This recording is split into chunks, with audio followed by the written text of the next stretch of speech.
The Thursday, March 19th meeting of the Milwaukee County Board of Supervisors will come to order. This meeting is live streaming in CLIC, our County Legislative Information Center, and that link is included at the top of today's agenda. We'll start with our first Vice Chair Shea with our housekeeping rules. Thank you, Madam Chair. For those attending virtually, use video at all times to ensure quorum. Keep microphones muted and only unmute when addressing the board. Use the hand-raising function when you wish to be recognized. Keep this function active until you've been called upon. Avoid using the chat function. Make sure you're visible on screen in a bright location. If you lose connection, close your Teams window and restart Teams from the calendar invite. For those attending in person, please raise your hand when you would like to be recognized. Make sure to keep your microphone turned off until you are called upon to speak. Please turn your microphone off once you are done speaking. Please turn your microphone on when you are voting to ensure that members attending virtually and the public can hear you. Should you choose to have the Teams meeting open on your device, make sure to mute your microphone and turn your speakers all the way down. For all supervisors, please maintain a sense of decorum during the floor debate on all items throughout today's meeting. Under our rules, supervisors should ask the chair for permission to exit the meeting under a point of personal privilege.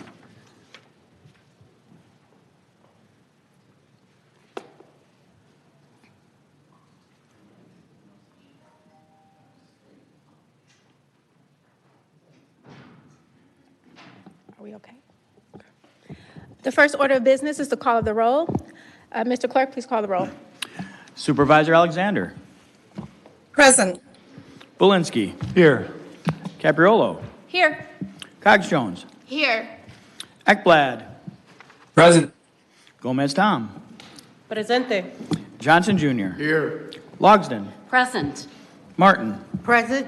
Martinez. Presente. O'Connor. Here. Rolland. Here we go. Shea. Here. Taylor District 5. Taylor District 17. Here. Vincent. Present. Wasserman. Excused. Madam Chairwoman. Estoy aquí. 17 members present. We have a quorum. I invite the members and our guests to please rise and join our second Vice Chair, Supervisor Cox-Jones, in the Pledge of Allegiance.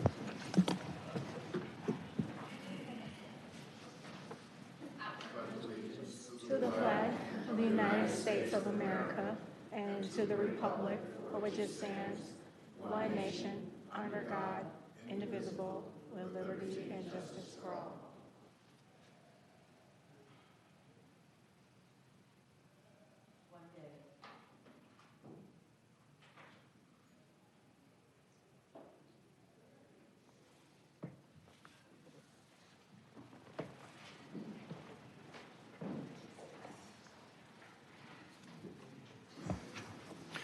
Madam Chairwoman, the next order of business is presentations by supervisors.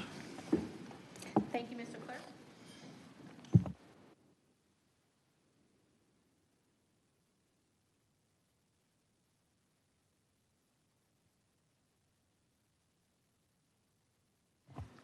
Happy Women's History Month. Thank you.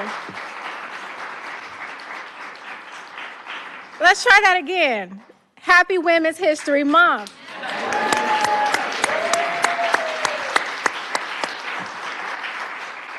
I'm Chairwoman Marcelia Nicholson Bovell, and today we celebrate the women whose leadership shape and strengthen our workplace and our community every single day. On the county board, for the first time in history, more than half, that's more than 50-50 of our Milwaukee County Board are women.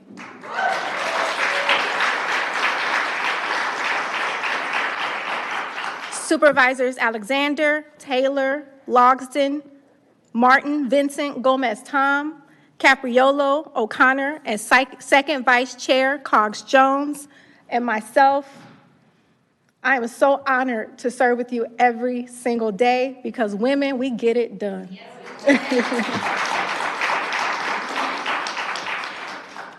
As the first Black Latina elected to hold this position, I know that every woman leader stands on the shoulders of countless other women whose work is quieter, less visible, and yet essential. Women like Dolores Huerta, who also break the silence.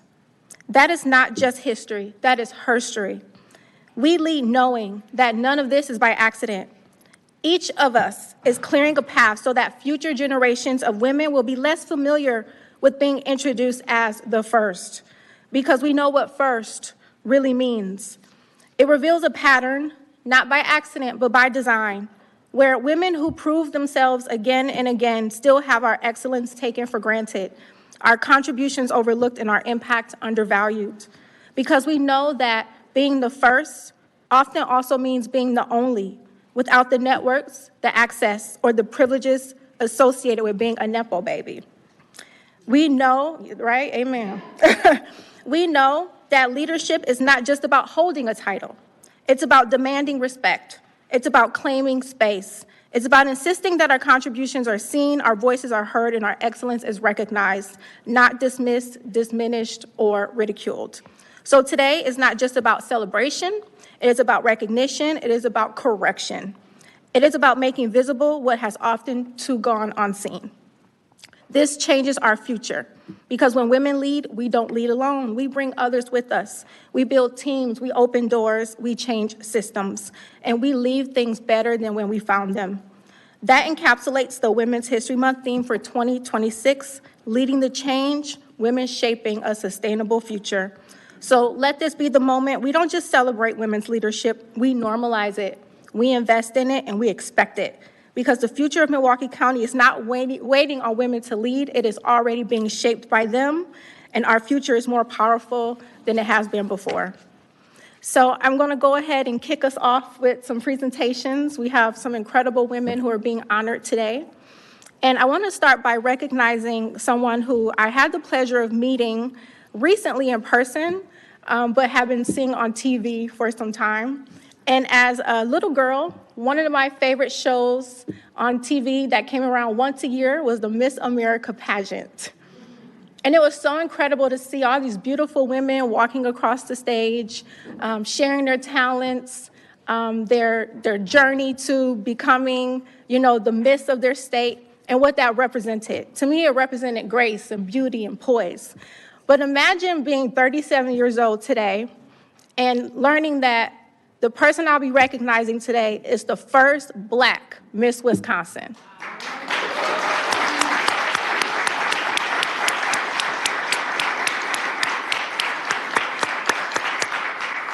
And from this moment on, no little girl from Wisconsin that looks like me, that looks like our honoree, won't feel like she's not represented on that stage.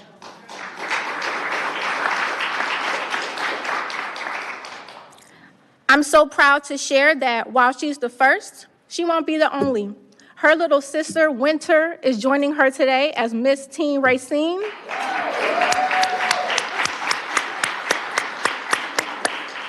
And so it is my honor to bring up Miss Wisconsin, Willow Newell.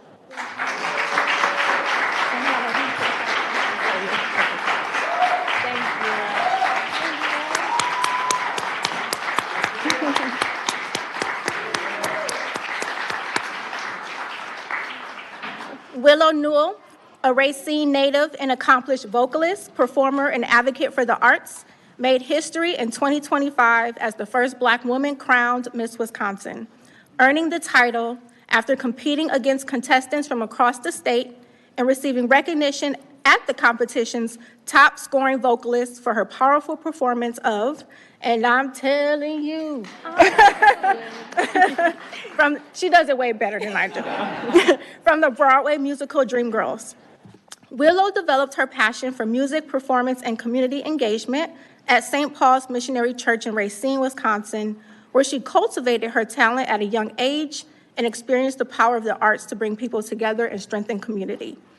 She pursued her passion for the arts through higher education, earning a Bachelor of Arts degree in musical theater from Carthage College, where she performed in multiple theatrical productions and continued to build on more than 15 years of experience in vocal performance and community theater. You're only, 22, 23? 23, yeah.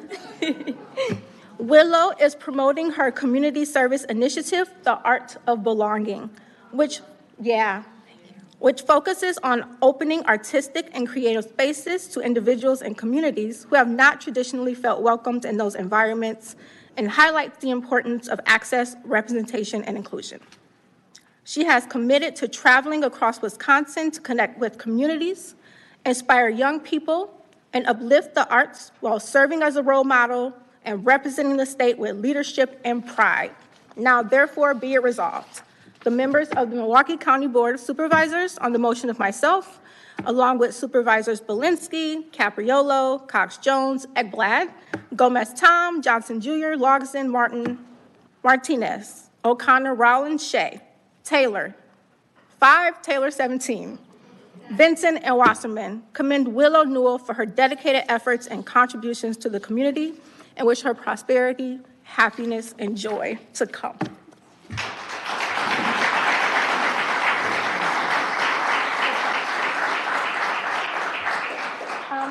She'll share a few words, and then I'll have something for you. And she does have to get to some other engagements, so we'll do a round of photos with her. How are we feeling this morning, everyone? Amazing. Thank you all so much for letting me share this space with you for just a little bit. Really, you perfectly encapsulated the journey I've had competing in the Miss Wisconsin organization. Does anyone know how long the Miss Wisconsin organization has been around? Any guesses?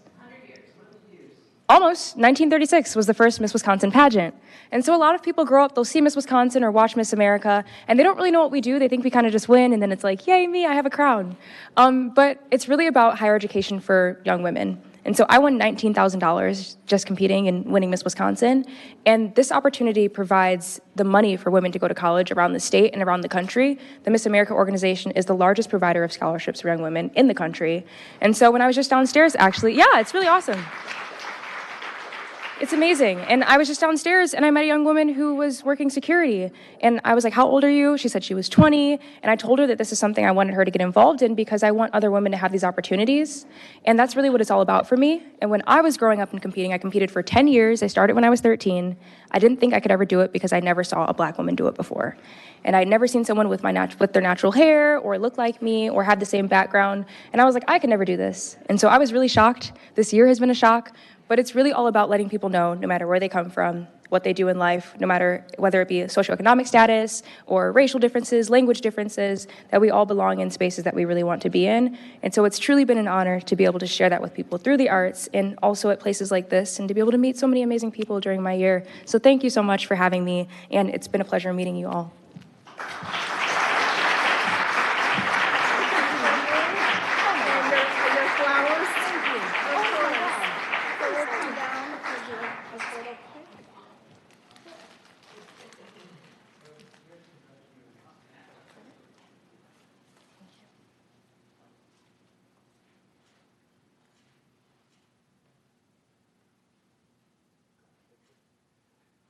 Would others like to join us? Yeah, please.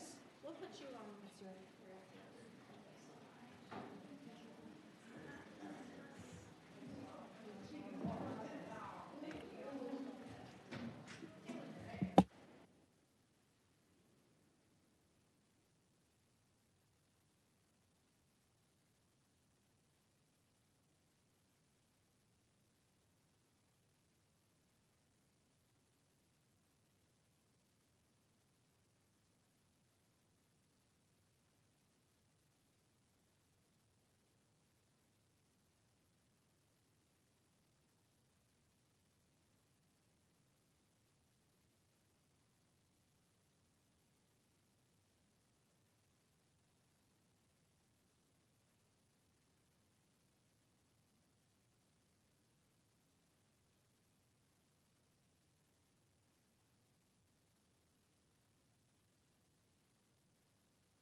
Okay, our next presentation will be from Supervisor Shaquana Taylor.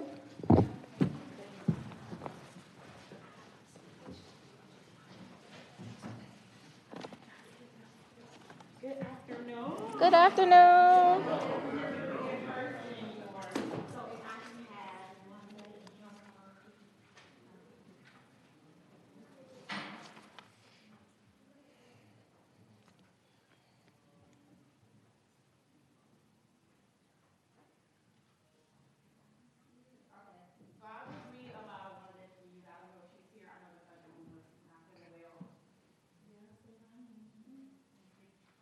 Today we honor one Pease for her remarkable career of public service to Milwaukee County. Since joining the county in 1994, Warner has dedicated over 17 years to the Milwaukee County Sheriff's Office, where she's worked as a fiscal assistant. The respect of her colleagues, her quiet professionalism, yet her growing and loud accessibility to our community is one of the reasons that I'm honoring her. Also, she is retiring from Milwaukee County, so I felt like this was a perfect opportunity to honor someone who has worked diligently, especially as a woman, right, as we are honoring women for Women's History Month and law enforcement. So if we can just give her a round of applause.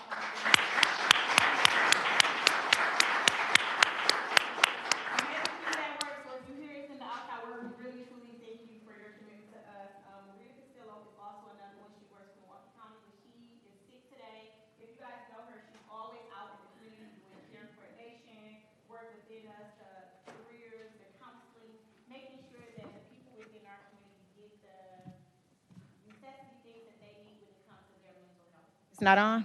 Oh, thought I was talking loud, y'all, using my teacher voice. They can hear you, but They could hear me online though. they can't hear you. So I want to honor her. She was sick and she didn't want to come. She wants this honor, but she didn't want to get us sick, and I'm thanking God for that as well too. So if we can give it up for Maria, because she's not here in person, those are my two. And now for the lovely Kimberly Adams, right? I have a whole bio I can read, but I don't want to read it. If anybody saw Is It Cake in here, can I get a round of applause if y'all know what that is on Netflix? Or Milwaukee's own one Is It Cake, right? She does beautiful 3D cakes. I wish we could have brought one today, but I guess I can't afford her yet, even though she's in Milwaukee.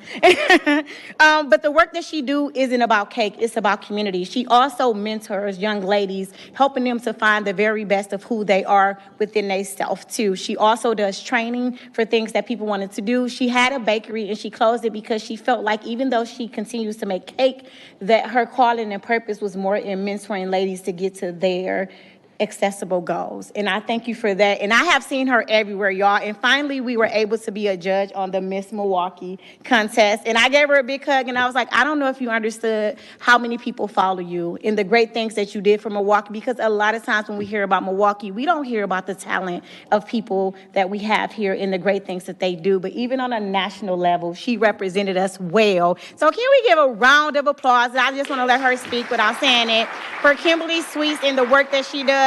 And if you are looking for a cake, I don't even know if I can make this plug, but I am. Please, please, please go to Kim. She'll work with you. And then this is Milwaukee's own. This is our very best. So when they say Milwaukee has great talent, we think about Is It Cake and how you won. So thank you for being the very best person, and thank you for being Milwaukee. Thank you. Yeah. Thank you so much.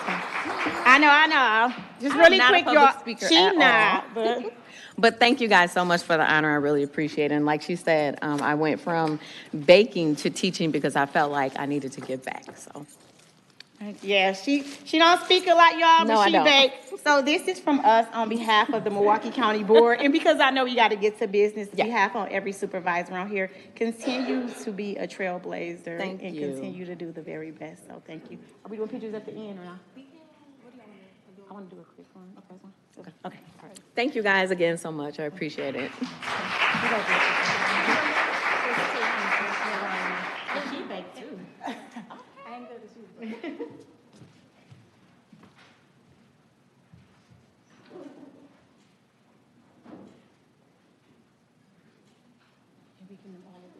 Yeah. Okay, then we'll get them all at the end. Thank you. Thank you, guys. Another round of applause.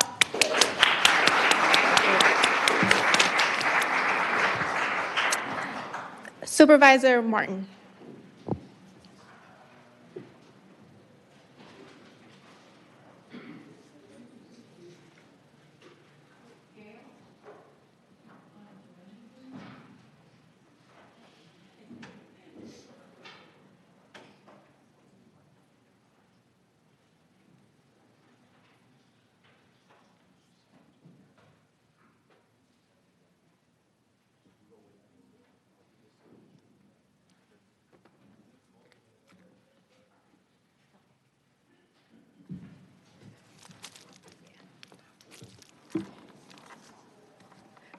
Good afternoon, everyone. Good afternoon. When we were thinking about Women's Month and who would we want to lift up this term, I thought of Miss Dana Reinhardt and so many others. But there was a young lady who always gripped my heart because of the very work that she did, and that her work matches my love for youth. Miss Gail Salentine, I believe we met in 1996, I think, when I got engaged to Mr. Martin, and he joined me to your world. And he was telling me about this woman who works at the Children's Detention Center, the Vale Phillips Juvenile Detention Center, and he told me about this incredible work that she does. I said, well, what does she do? She just jails babies, right? And he's like, no, she doesn't. Our youth come into our center at a certain reading level, but with Miss Valentine's time and effort in teaching and offering reading resources to them, they usually jump 1 or 2 grades by the time that they leave that facility. You all should be clapping for that. To get a child interested in reading series of books. These are children that have now entered into a system that is designed for them to fail, not to rehabilitate, and not make them productive members of society. But this young lady took the time, her initiative, and initiated a reading program. And I like to acknowledge your work has touched one of my relatives. We call him Pork Chop. That's all we're going to say. He came into that center. He was a smart young man, and he had good skills. But with the work that you did in putting books in his hands, he went exponential. Now he's a designer. And he's not even in the States anymore. That's how good. And your work did that. You contributed to that. You should be clapping that up. Because Pork Chop was no joke. Gail Salentine has dedicated her career to fostering a love of reading and learning among students at Vale Phillips School, where engaging with meaningful books daily has become an important part of student lives through the ability of books in classrooms, on living pods, and through the Milwaukee County Accountability Program. You've done so many wonderful, amazing things. I'm not going to read all of this, but I will read the Be It Resolved, because I want you to understand that this body truly appreciates you and the work that you do and the lives that you transform. Not change, but transform them. Be it resolved, the members of the Milwaukee County Board of Supervisors, on the motion of Supervisor Felicia A. Martin, along with Supervisors Sky Capriola, Ekblad, Johnson Jr., Logsdon, Martinez, Rolland, Shea, Taylor 5 and 17, Vincent, and our Honorable Chairwoman Marcelia Nicholson Bovell, do hereby commend and honor Gail Salentine for her 40 years of exemplary service and dedication to education and literacy, and to extend sincere appreciation and best wishes for continued fulfillment, good health, and happiness, with gratitude for the lasting legacy she leaves through the commitment to students, mentorship, and the joy of reading she has inspired throughout the Vale Phillips School community. Thank you so much, and we appreciate you. Thank you. Would you like to say something? Well, thank you for acknowledging that, and thank you, Ms. Martin. Every day is a fun day. I don't feel like I've worked 40 years. The students are wonderful. If anyone believes that kids don't want to read, kids don't want books, it's wrong. Every day they have their books and they just enjoy. But what's really nice for me in the Milwaukee Accountability Program is I get to see them every week, one-on-one, and talk to them about the books. And in those books, we learn about them and we learn about how the characters solve problems. The kids are just amazing. Their smiles just grow, and they just cannot wait to talk to me every week. And you'd think somebody my age, how they just, I am there every week, and they are there every week, reading like crazy. So thank you very much for acknowledging me.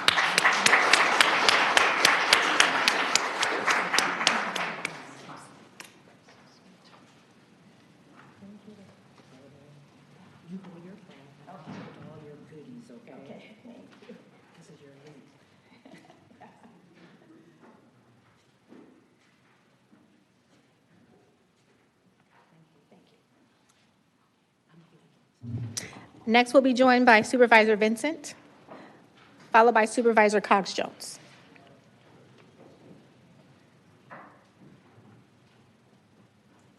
Hi, of course. Good afternoon, Madam Chairwoman, fellow supervisors, and honored guests. My recipient, Virginia Emmons, is on screen from Florida there. It is a pleasure today to stand before you to recognize Virginia Emmons during Women's History Month. It's a time to reflect on the kind of leadership that quietly, steadily reshapes communities for the better. This year's theme, Lead the Change, Women Shaping a Sustainable Future, could not be more fitting than for Virginia. Virginia's story begins in District 11's Greendale, where her roots run as deep as she's a third-generation resident, and where her commitment to service began early. From serving as the class president throughout high school to becoming the body president, she demonstrated important leadership is not just about recognition, it's about responsibility. At the University of Wisconsin-Platteville, she pursued an ambitious path of study while volunteering to support women and children in need, and also while continuing to lead among her peers. Even then, Virginia wasn't simply building a resume, she was building a life grounded in purpose.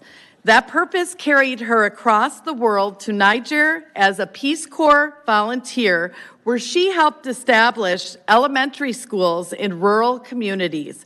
And what stands out the most about that commitment, it didn't end when she returned home. It continues to this day.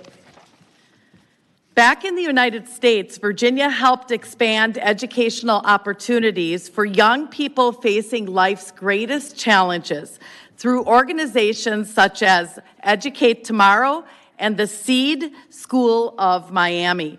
She has continued to focus on those who are too often overlooked, ensuring that they are given a real opportunity. In Greendale, her creativity has also shaped the community in visible and lasting ways. From her public art to the field workshop, a space centered around creativity, connection, and well-being. Virginia's work reflects a rare combination of vision and action, global perspective, and deep local commitment.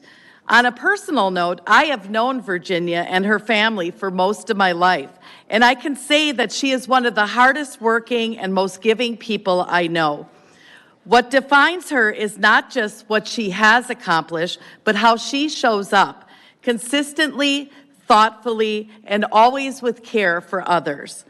On behalf of the Milwaukee County Board of Supervisors, on the motion of myself, along with Supervisors Deanna Alexander, Justin Belinsky, Sky Z. Capriolo, Priscilla E. Cogs-Jones, Jack Ekblad, Caroline Gomez-Tom, Willie Johnson Jr., Patty Logsden, Felicia A. Martin, Juan Miguel Martinez, Ann O'Connor, Sean Rowland, Stephen Shea, Saquana Taylor, Stephen F. Taylor, Sheldon Wasserman, and Chairwoman Marcilia Nicholson Bovell.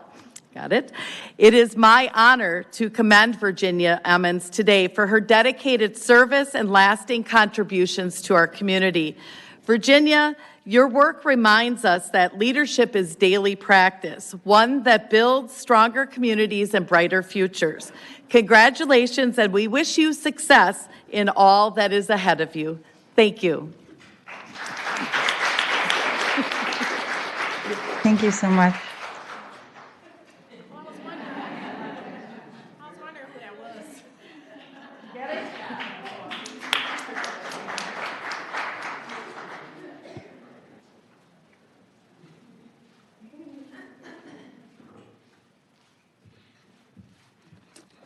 Good afternoon, everyone. Okay. Good afternoon, everyone. How y'all feeling? Y'all gotta give me some more energy because I'm just as tired. All right, thank you, thank you. Today we are celebrating Women's History Month. But more importantly, we are recognizing women whose lives has reflected excellence, resilience, and impact in real time. These are women who lead in their professions, serve in their communities with intention, and to carry forward with legacies while creating new pathways for others to follow. Today is not just about acknowledgement, it is about honoring the depth of their contributions and the lasting imprint they continue to make across Milwaukee County and beyond. So without further ado, I will be representing the total of 5 women, so you all would know, on behalf of the 13th District and Milwaukee County Board. And the first honoree I would like to bring up is Ms. Talandra Carson.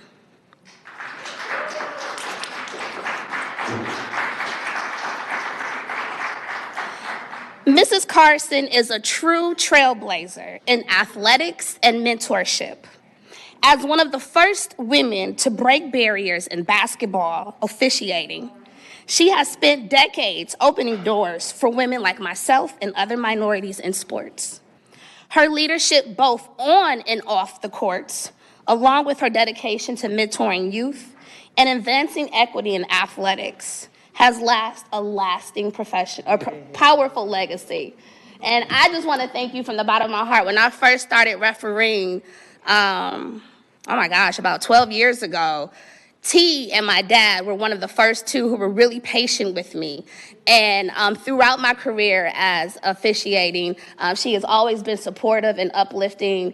And I just want to thank you for continuing the legacy of what you've started, not only in officiating, but creating your own LLC of Women of Stripes.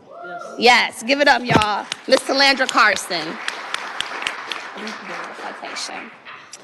Next, we are going to call up Devonna Marcia Cogs-Jones. I like to refer to her as Baby Bull. We are both Tauruses, so you can only imagine what that was like growing up. But my baby sister here, Devonna Marcia Cogs-Jones, is a woman who embodies service, strength, and creativity. As a 911 telecommunications professional operator with the City of Milwaukee, she plays a critical role in emergency responses, serving with a calm and steady voice in moments of crisis. And I have experienced some moments of crisis of my own, so I appreciate her. In addition to her entrepreneurial spirit with Cogs Kitchen, she creates spaces of connection, care, and community that reflects deep and commitment to uplifting others. So without further ado, on behalf of the County Board and 13th District, baby sis, baby bull, I would like to honor you with a citation today. Thank you.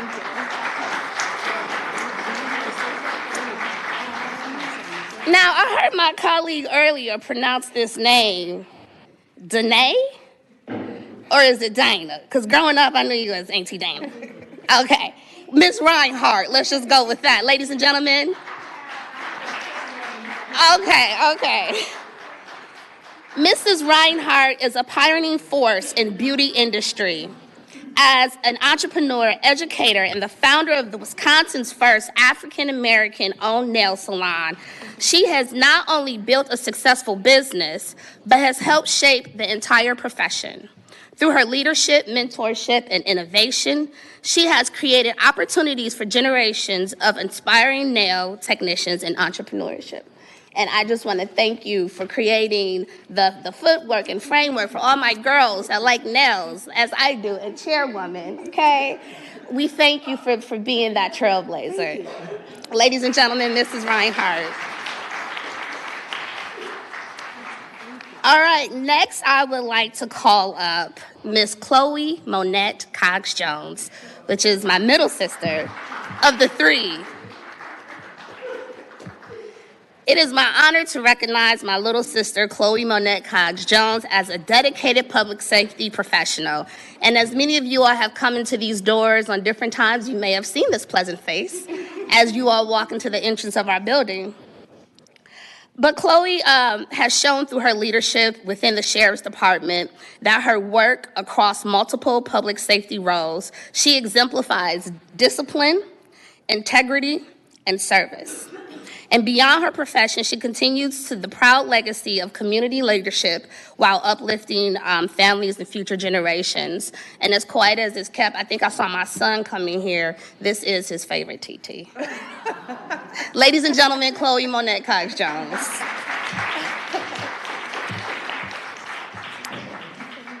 And last but not least, I would like to recognize Miss Daniva Torrance. So as you all can see, growing up, I was the older sister, but I didn't really like being the older sister, so I kind of leaned on this one. This is my first cousin. Daniva Torrance is a dedicated small business owner whose entrepreneurial journey began with a simple passion for cleaning and transformed into a growing business rooted in purpose and determination.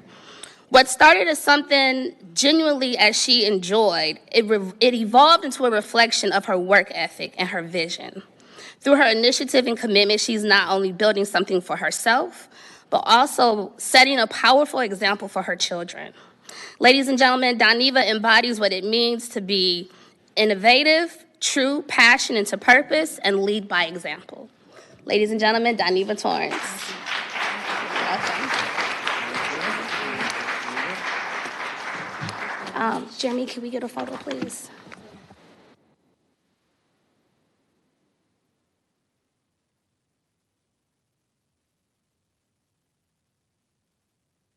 Ms. Carson, I would like to say a few words, ladies and gentlemen. I just want to say that when I started this journey in 1980, I had no idea what I was getting into.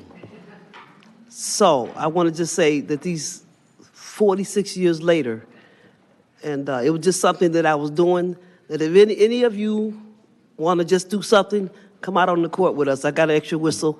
Come hang out with us, and then you can get yelled at by the fans, yes. Okay? Come hang out with us. Thank you. Thank you.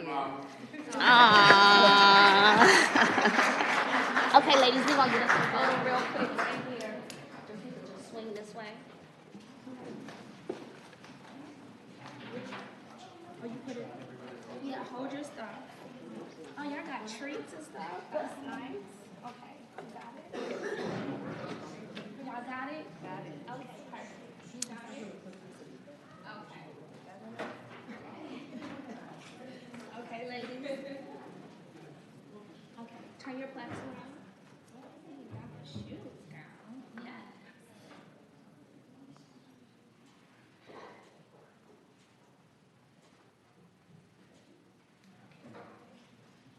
You got it? Hold on. That's my door.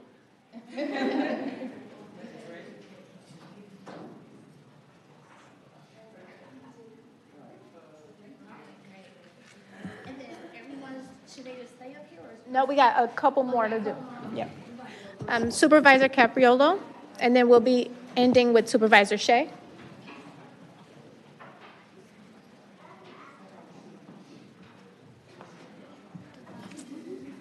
All right, can I have Jay and Rita join me? And while they're coming up, I just want to say that I will forever be proud that I was the woman elected that tipped us over the 50-50.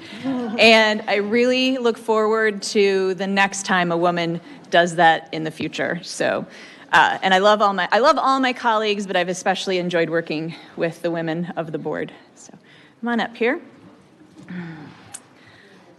Yeah, perfect. This is Jay Hasselhoff, and this is Rita Maniotis. And when I first met these two women, I realized we all had something in common.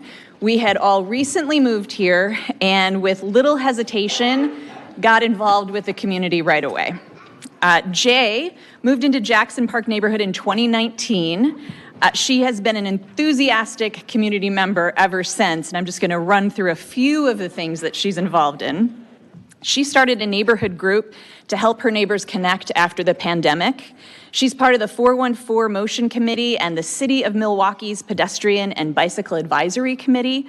She sits on the Jackson Park Community Association, and just recently, she became a founding member of the Friends of Jackson and Manitoba Parks, where she is full of ideas and, more importantly, the drive to get them done.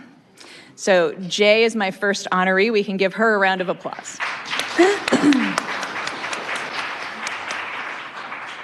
Rita moved here in June of 2023, and she settled in Lyons Park, and it was within 3 months she was on the phone with the Parks Department saying, hey, let's get rid of the buckthorn here. So she got involved right away. She was active in soliciting ideas for the new Lyons Park playground. And during that time, she was also asking people, hey, who wants to be a part of a friends group? And under her guidance, the Friends of Lyons Park came into existence in December of that same year. So within 5 months of moving to Lyons Park, she started a friends group. It's pretty incredible. The group has flourished under her leadership. It's doubled in size.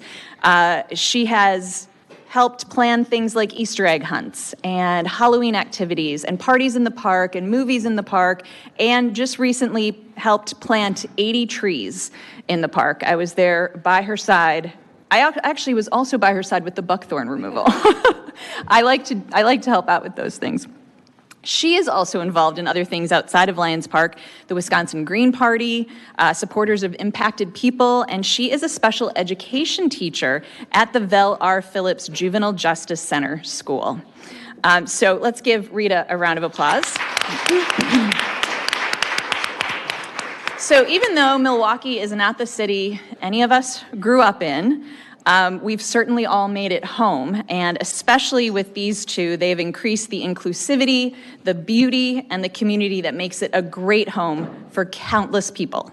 So they both exemplify the theme of this year's Women History Month, Lead the Change, Women Shaping a Sustainable Future, and they certainly make my job as their representative at the county level a joy.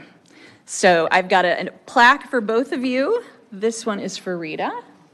Thank you so much. This is on behalf of me and the entire county board. Thank you so much. It's a pleasure to be up here with you, and thank you for making a difference so quickly after arriving.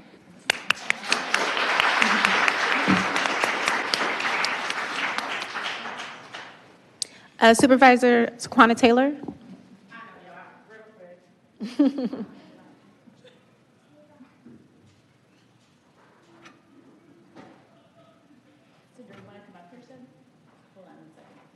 We'll get another picture.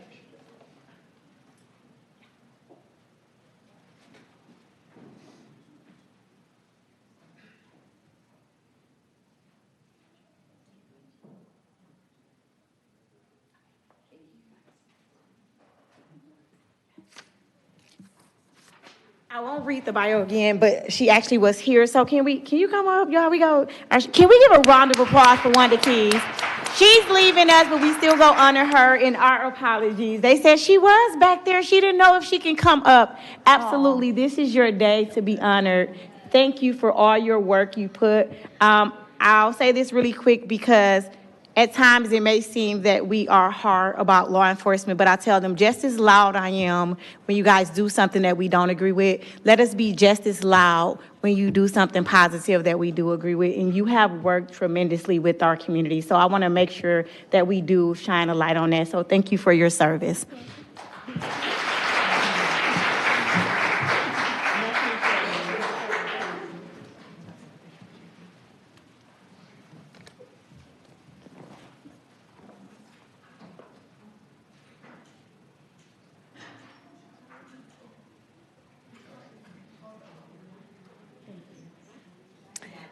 And lastly is Supervisor Shea.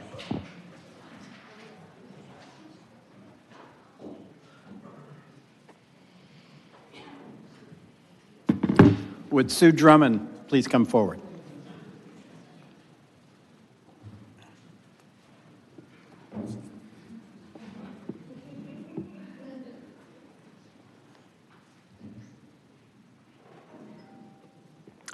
Esteemed colleagues, it is my honor to present this citation recognizing Sue Drummond for her outstanding service to Milwaukee County.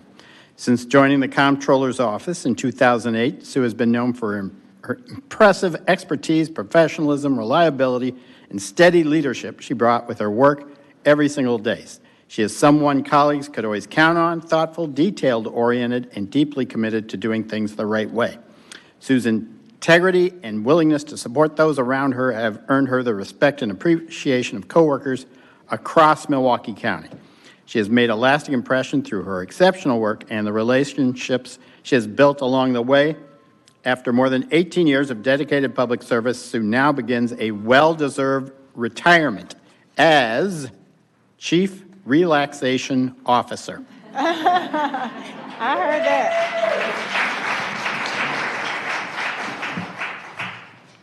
I hope that pays as well as it sounds, sir. Please join me in congratulating Sue Drummond and wishing her continued health, happiness, and joyful days ahead.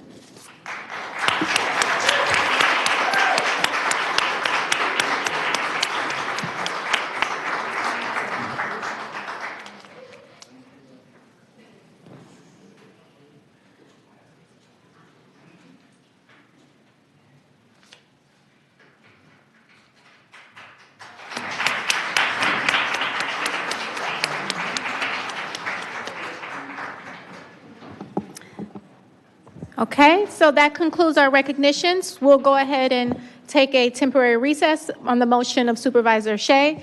I just want to also shout out the all-female county board staff. We'll go out to the front. I know, it's a big deal. Told you. They get it done. And Blanca, who's our newest constituent services specialist, actually decorated the front with someone from her church, so we'll take some pictures in front of the backdrop. If you could just tell her and the staff thank you for their help with today's recognition. All right, we'll stand and formal.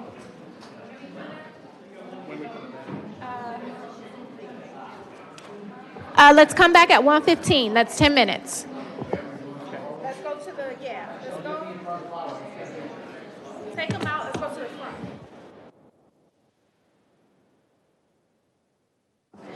We'll go to the lobby.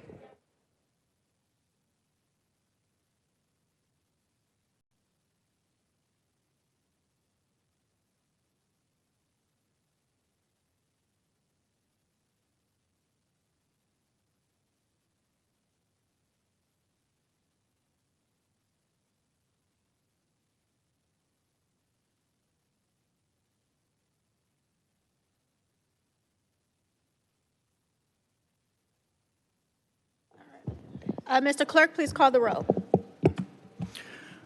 Supervisor Alexander. Present. Belinsky. Here. Capriolo. Here.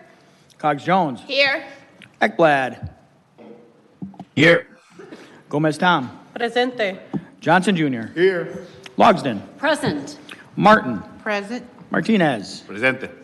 O'Connor. Here. Rolland. Here we go. Shea. Here. Taylor District 5. Taylor District 17. Here. Vincent. Present. Wasserman. Madam Chairwoman. Presente. 18 members present. Madam Chair, on the next order of business is presentation of petitions and communications. Which is located on, page 2 of the digest. First Vice Chair Shea moves these be received and placed on file. All those in favor say aye. Aye. Anyone opposed say no. The listing of summons and complaints is received and placed on file. Madam Chairwoman, the next order of business is notice of claims. Also on page 2 of the digest, there's one item. First Vice Chair Shea moves ask unanimous consent to suspend any rules interfering. Hearing no objection, the rules are suspended. First Vice Chair Shea moves disallowance. All those in favor say aye. Aye. Anyone opposed say no. The listing of notice of claims is disallowed. Madam Chairwoman, the next order of business is files referred to standing committees. On page 3 of the digest, files referred to standing committees. First Vice Chair Shea moves these be received and placed on file. All those in favor say aye. Aye. Anyone opposed say no. The listing of files referred to standing committees is received and placed on file. Madam Chairwoman, the next order of business is the correction and approval of Journal of Proceedings from Thursday, February 5th, 2026. Located on page 3 of the digest.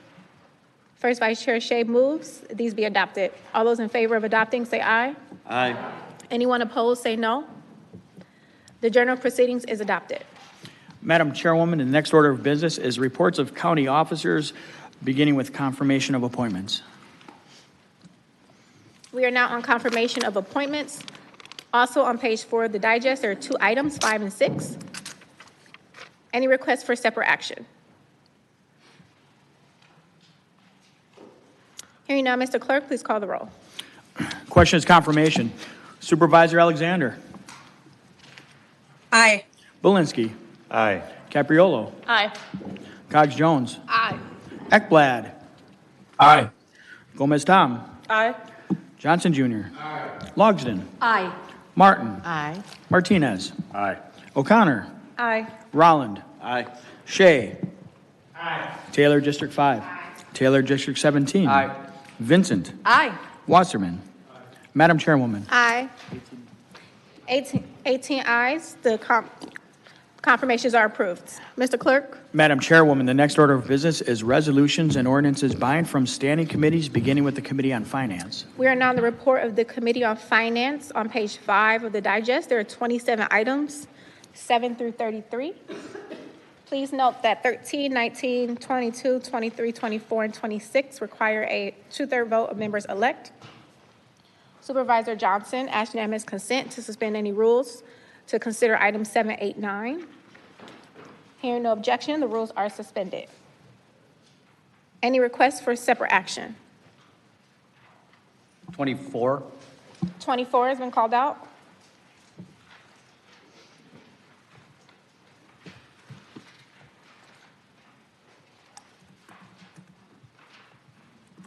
Any other requests for separate action?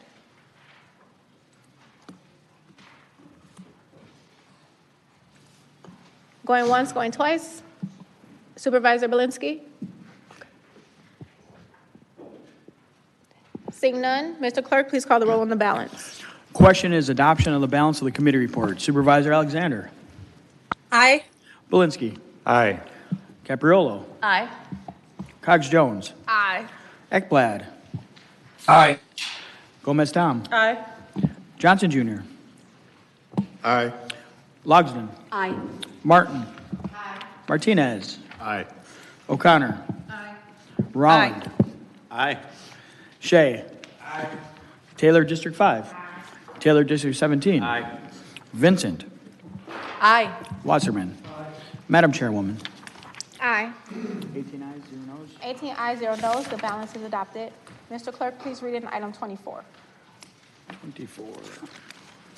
Item 24, file number 26-328, an action report providing an update on the status of the McGovern Senior Center and requesting $100,000 from Org Unit 194-1945, appropriation for contingencies, fund planning, design, and cost estimating, expenses by the Department of Administrative Services Family Management Division, Facilities Management Division, as they work with the Department of Health and Human Services for a long-term senior center solution on the northwest side of Milwaukee. This item was recommended for adoption at committee.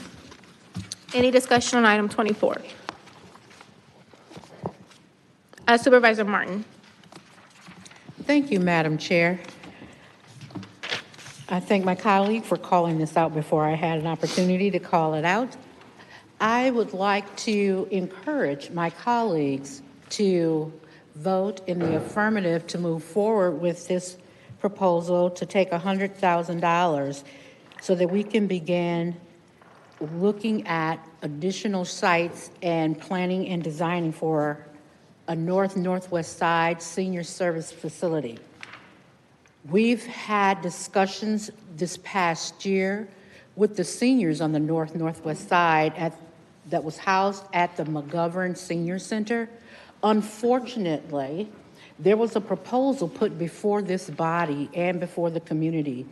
And long before that proposal was even presented to this board, the community told our Health and Human Services Department they weren't in favor of that proposal. My district was not in favor of it because it included housing, and we would have to take parkland and make it into residential land, and they weren't willing to do that.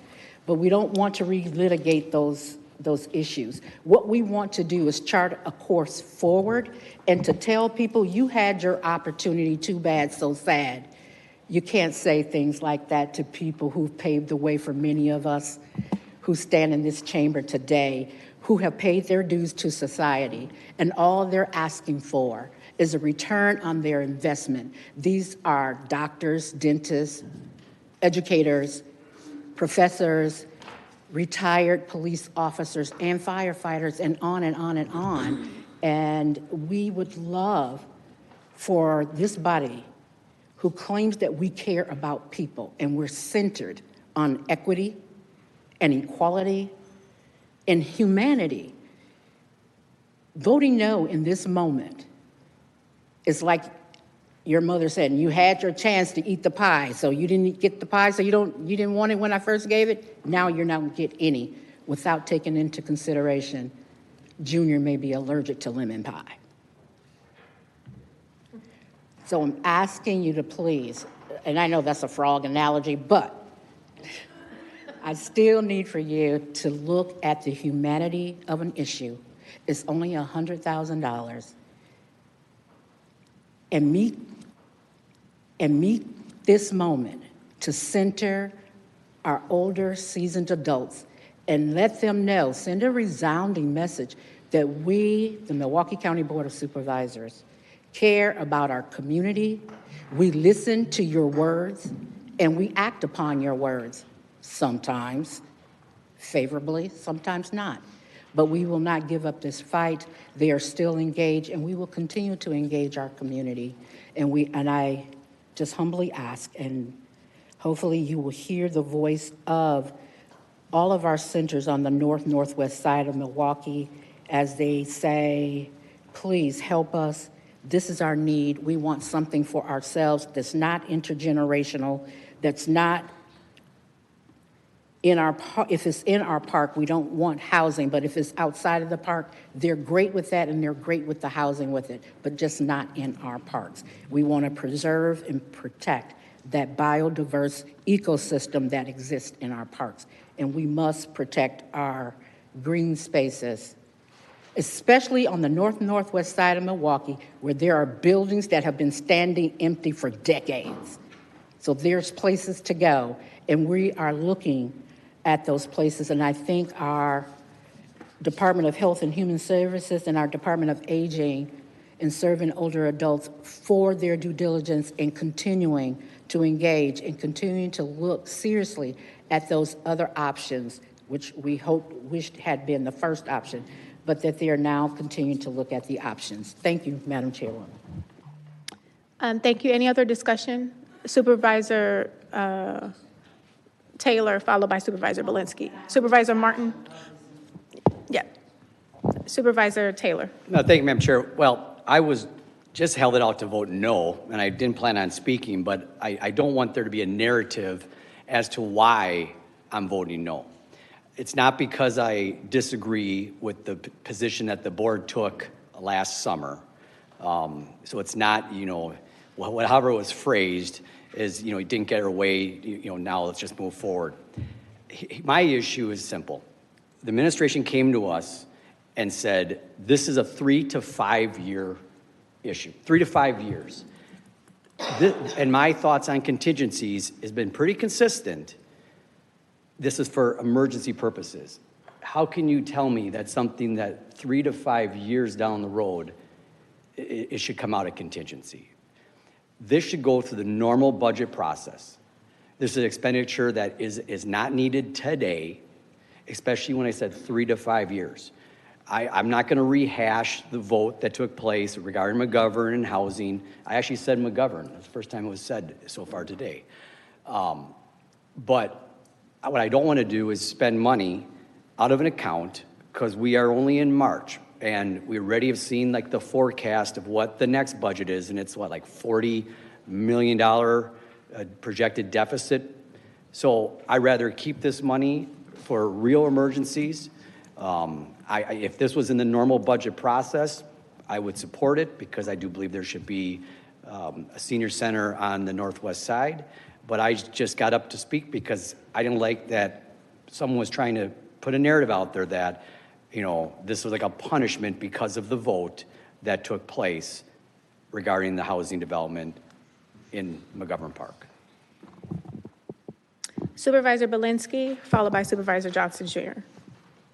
All right, thank you, Madam Chairwoman. I just want to sort of say that this, for the people that use a senior center, having it closed as long as it's been already is an emergency. I mean, we also learned in committee this cycle that the senior center could be open, but for the Trump administration arbitrarily denying our FEMA request for aid for public assets that were damaged in the August floods. And so I think that it's appropriate to treat this like an emergency, to at least get a long-term plan, because no matter what we do, it's going to be a few years to get this thing back up and running. But the longer we wait, the more of the people that use the senior center up until recently might not even be able to use it when it finally opens. And, you know, let's hope they're all there to see it happen. But, you know, I do think this is an appropriate use of contingency funds. And I don't know about you guys. I just came from the state of the county. I heard we had a $14 million surplus. So from now on, anything that costs less than $14 million, you know. But seriously, this project needs to move forward. Supervisor Johnson Jr. Thank you, Chairwoman Nicholson Bovell. I'm a senior. I don't go to the senior centers to eat. I visit the senior centers periodically. The people on the northwest side are devastated. They're really devastated. They've tried going to the Rose Center. They've tried going to other places. And for some, it's a big inconvenience to do so. There was a flood. A serious flood to the extent that there is mold all in that building, that pavilion. Mold all over the place, in secret places, would-be secret places, on the walls, in the equipment. And this is something that needs to go forward as far as this $100,000 is concerned. It needs to go forward. As I said, these seniors are devastated. They think that they have been punished twice.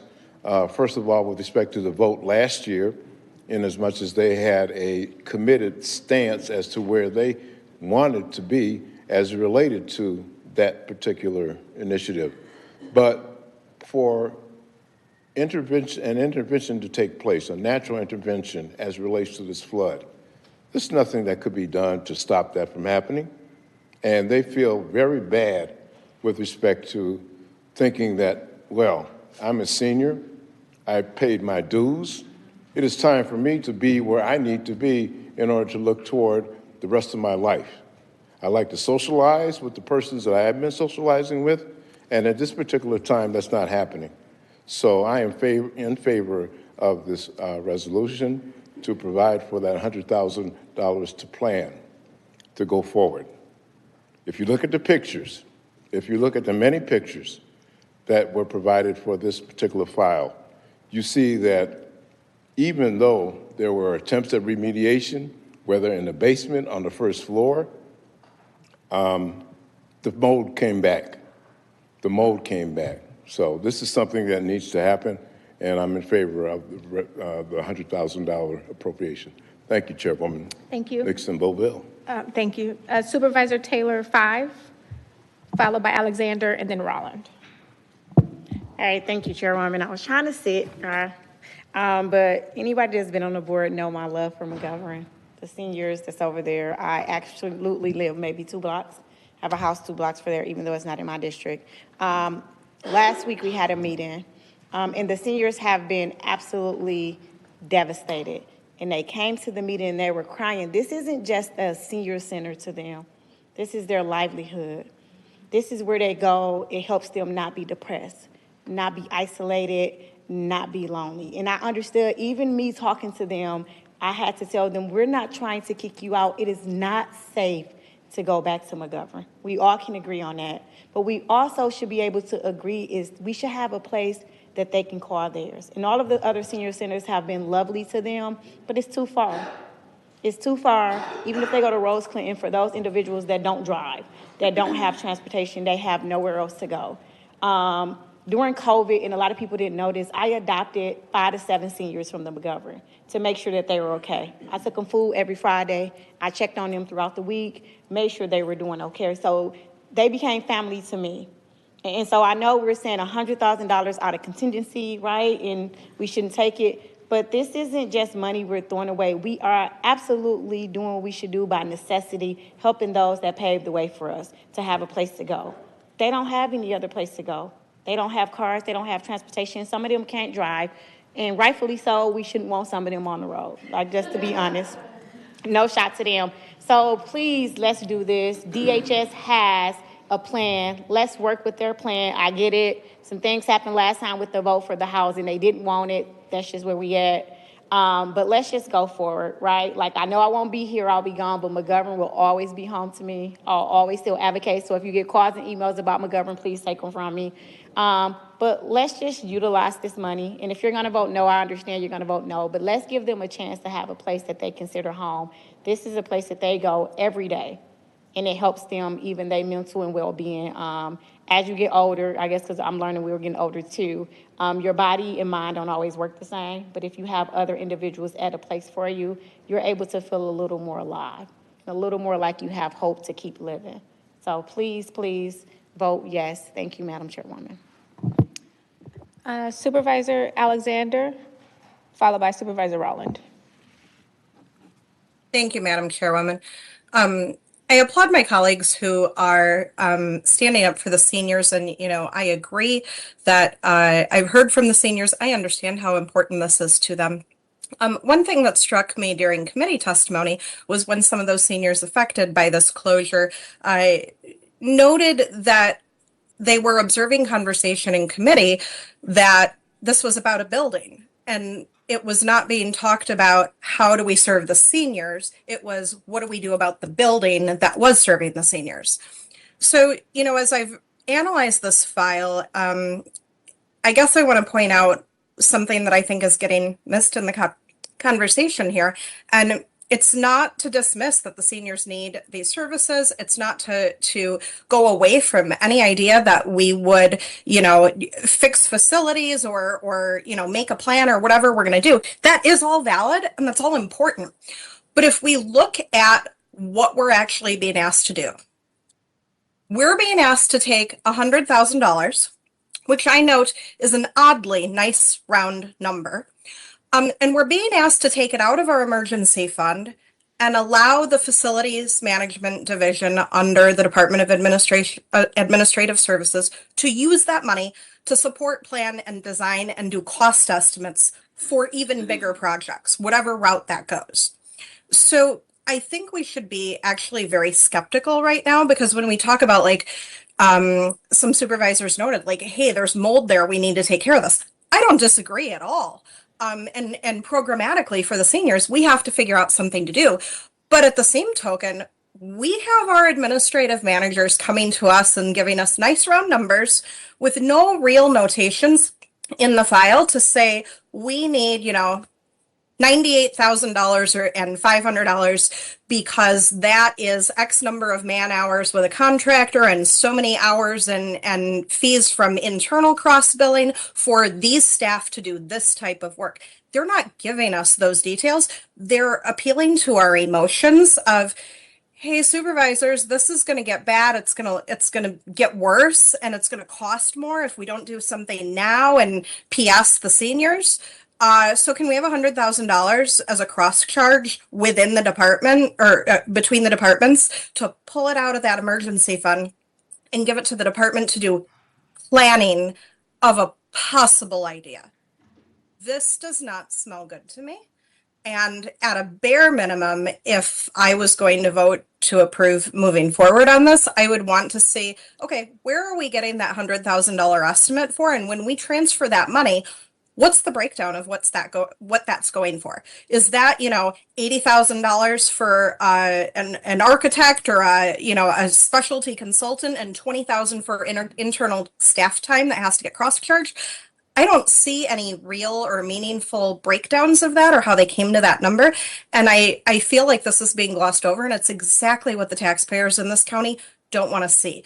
Our voters are not afraid to pay for good services and to pay people what they're worth and to, pay to make sure that we're taking care of the county the way we should be.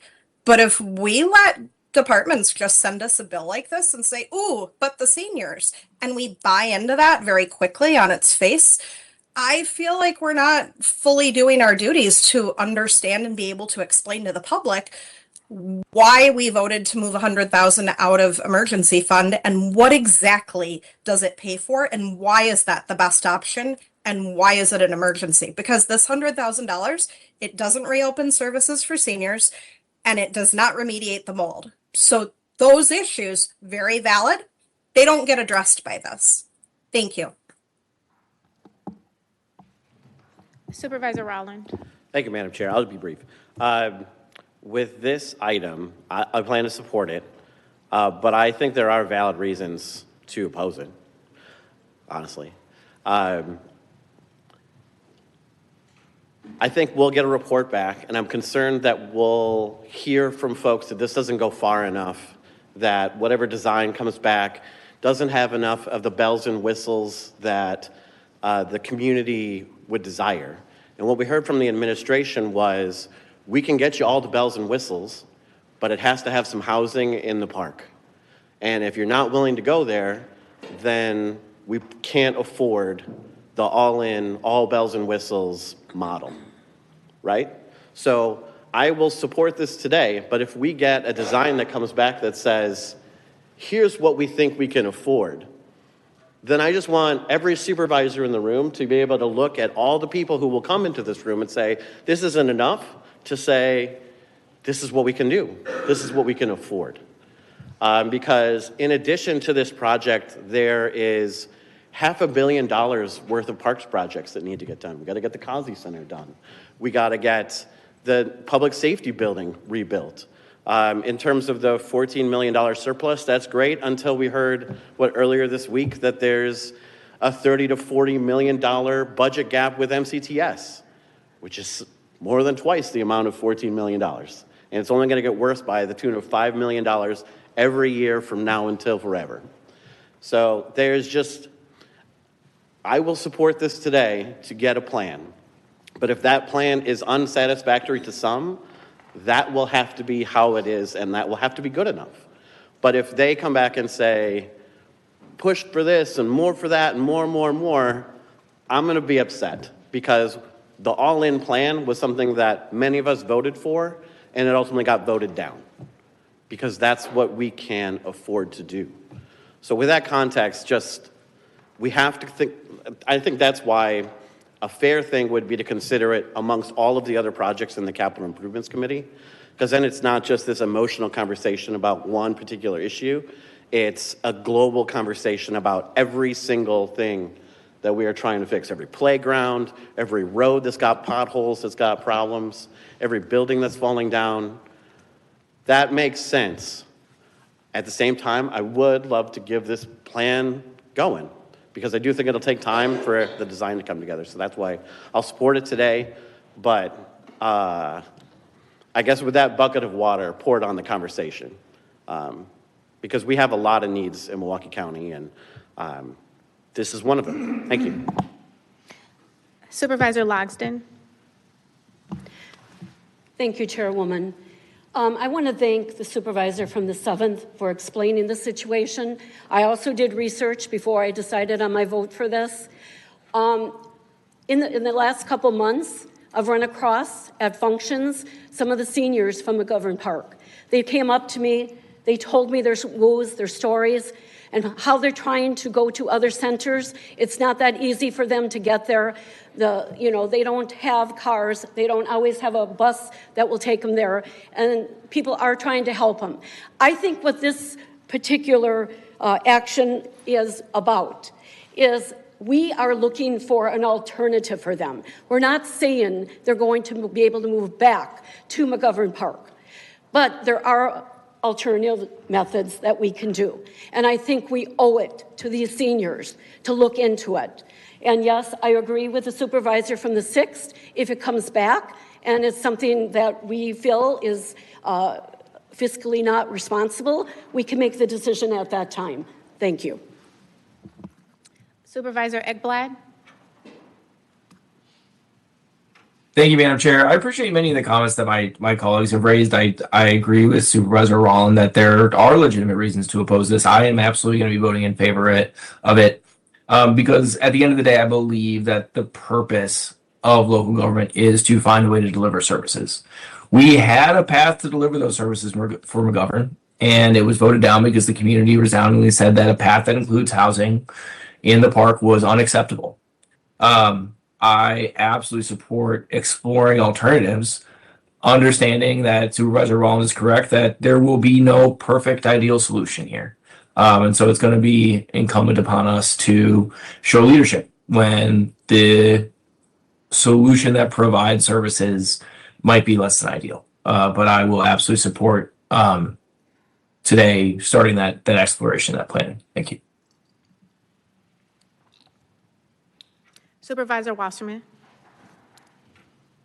Yeah, thank you, Madam Chair. I think there are a lot of very good points here. I mean, I go along with what Supervisor Rowland said, that there's positives, there's negatives, you can go either way. And I listened to my colleague, Supervisor Martin, who I have a special affinity to in her district. But I also listened to Supervisor Alexander, who makes an excellent point. One of the things that bothered me most about when they came before the Parks Committee was the administration came up with tens of thousands of dollars out of the clear blue to look at the McGovern, with the flooding and all the problems that they had before. They spent tens of thousands, 50, 60, I don't even know, maybe it's close to $100,000 in studying what happened after the flood. They looked backward rather than forward. We would not be here today if they spent the money on the future. Why did they waste tens of thousands of dollars? Never got an answer for it. Well, I got the answer saying, well, we wanted to prove that it really was as bad as we said it was. But where did they come up with $50,000, $60,000, $70,000? We gave them that money, and all of a sudden they magically appeared. They didn't even come to us for allotment or contingency. They just came up with it. Guess what? If you can come up with $50,000, $60,000, $100,000 on your own, why are you coming back to us? What are we getting for this $100,000? Supervisor Alexander said was exactly right. We didn't get even like a list of what they're going to spend the money on. Nothing. It was strictly a blank check. Now, I'm all for seniors, but a complete blank check? I mean, which committee chair or which member of this board doesn't ask questions about, like, where are you going to spend your money? Is it for design? Is it for architecture? Is it for, what are we getting for this $100,000? I want to know what I'm getting for. So today I'm voting no. If they come back and say, hey, here's what we're spending our money on, let's look at it. But I'm also concerned about, since we don't know what we're really getting, is this just a down payment and a couple of months from now, it's not $100,000. We need another $150,000 from contingency because we really didn't estimate properly. Well, where does it end? I mean, where's our guarantee? What are we getting? And I think what taxpayers want, as well as senior citizens want, they want definites. Just like senior citizens want to know, when are we moving in? Where are we going? Is it Capitol Court? Oh, I mean Midtown Center. Is it, where are they going?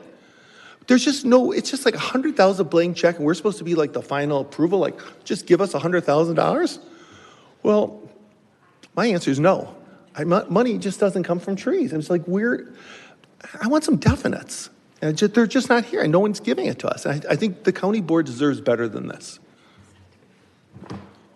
Taylor, let me go around to people who haven't spoken yet. I saw Cox Jones, Shea, Taylor, Martin.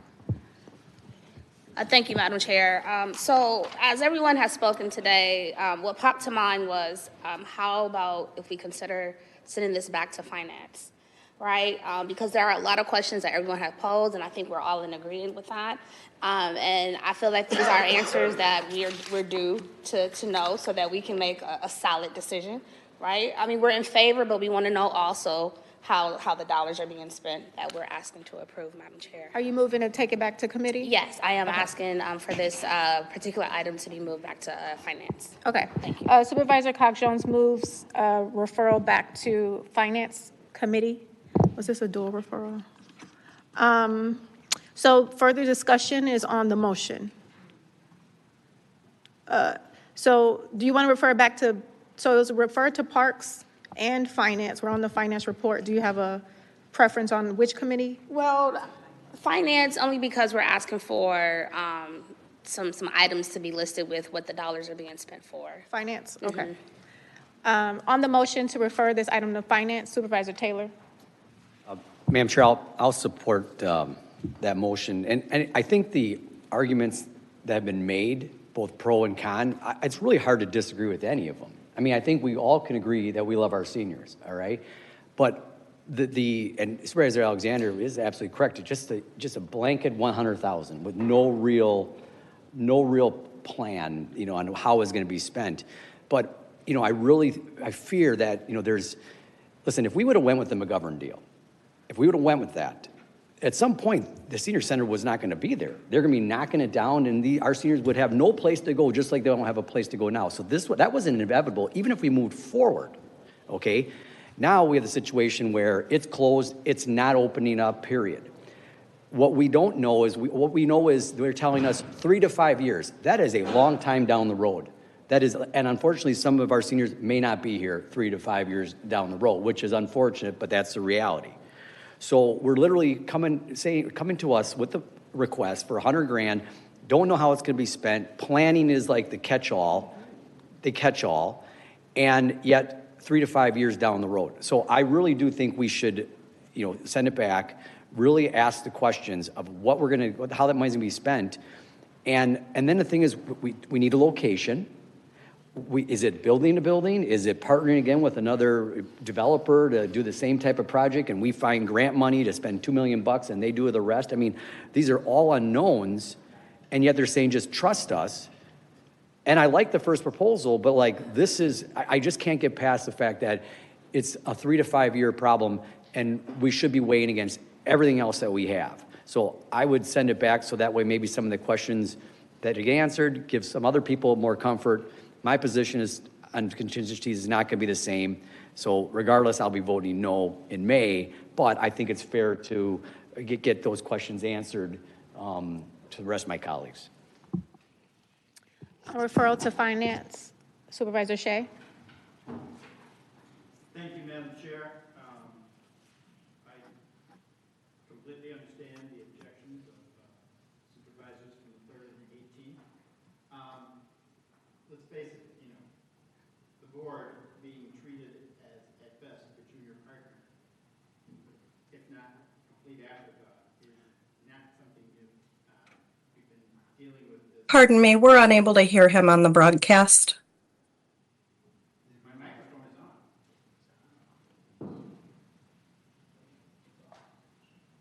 on. Is it green?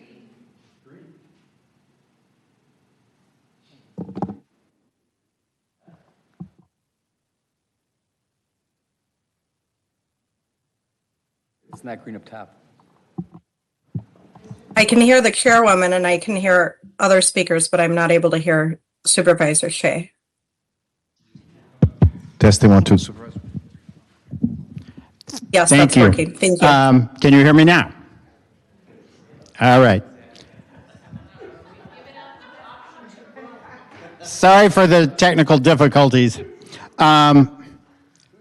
Yes, as I was saying, I agree with the supervisors from the 3rd and the 18th. This is a very vague request, and the idea that this board has been treated as an afterthought goes back way before my time on the board. But that's a rabbit hole I won't go down right now. I talked with the people in McGovern Park. And, to them, this is their second home. To them, this is an emergency. I want us to move forward on this. I agree this is a very poorly written resolution, but I'm not going to vote to send it back to committee right now. And the people of McGovern Park neighborhood, they deserve, consideration from this board. I mean, if this happened to Kelly in my district, you'd be sure I would be doing everything I can to move forward as soon as possible. So I'm going to vote no on this motion. Thank you. Supervisor Martin. Thank you, Madam Chair. I will respectfully ask that you do not send it back, that we vote yes for what is before us to support planning, design, cost estimates, and for long-term senior center solutions on the northwest side of Milwaukee. Let us not drag our feet. And the administration throws out the number 3 to 5 years. It could be 1 to 2 years. We don't know. But I know the longer you kick the can down the road, the worse it's going to be, and the higher the cost is going to be to rebuild somewhere else, or to flip another structure elsewhere, or even to do it in the park. So I respectfully ask today that we vote no to send it back and then take up the resolution and pass it as is. Thank you. Supervisor Rollins, followed by O'Connor. Thank you, Madam Chair. I'll just say, we're not planning to build this for another several years, so I think delaying it for one meeting would be just fine. Thank you. Supervisor O'Connor. Thank you, Chairwoman. I really appreciate this debate and some of the questions that were raised here that weren't discussed in committee, because the tone of our discussion in committee did have just a little bit of a different angle to it. So I am going to vote to send it back to Finance. I do feel like some of the questions I asked around how services were going to be delivered and the really key component of partnerships being formed, which is what we're really going to have to rely on for this to move forward successfully. I felt like some of my queries around that were not sufficiently answered in a structured way, so I would like more examination of this, and I will be voting to send it back to Finance. Thank you. Supervisor Johnson Jr., followed by Vincent. Thank you, Chairwoman Nicholson-Bovell. I am not going to vote to send this back to the committee. We got a report regarding what was going on, what is looking toward what needs to be done with respect to what could be done with respect to options given the situation now.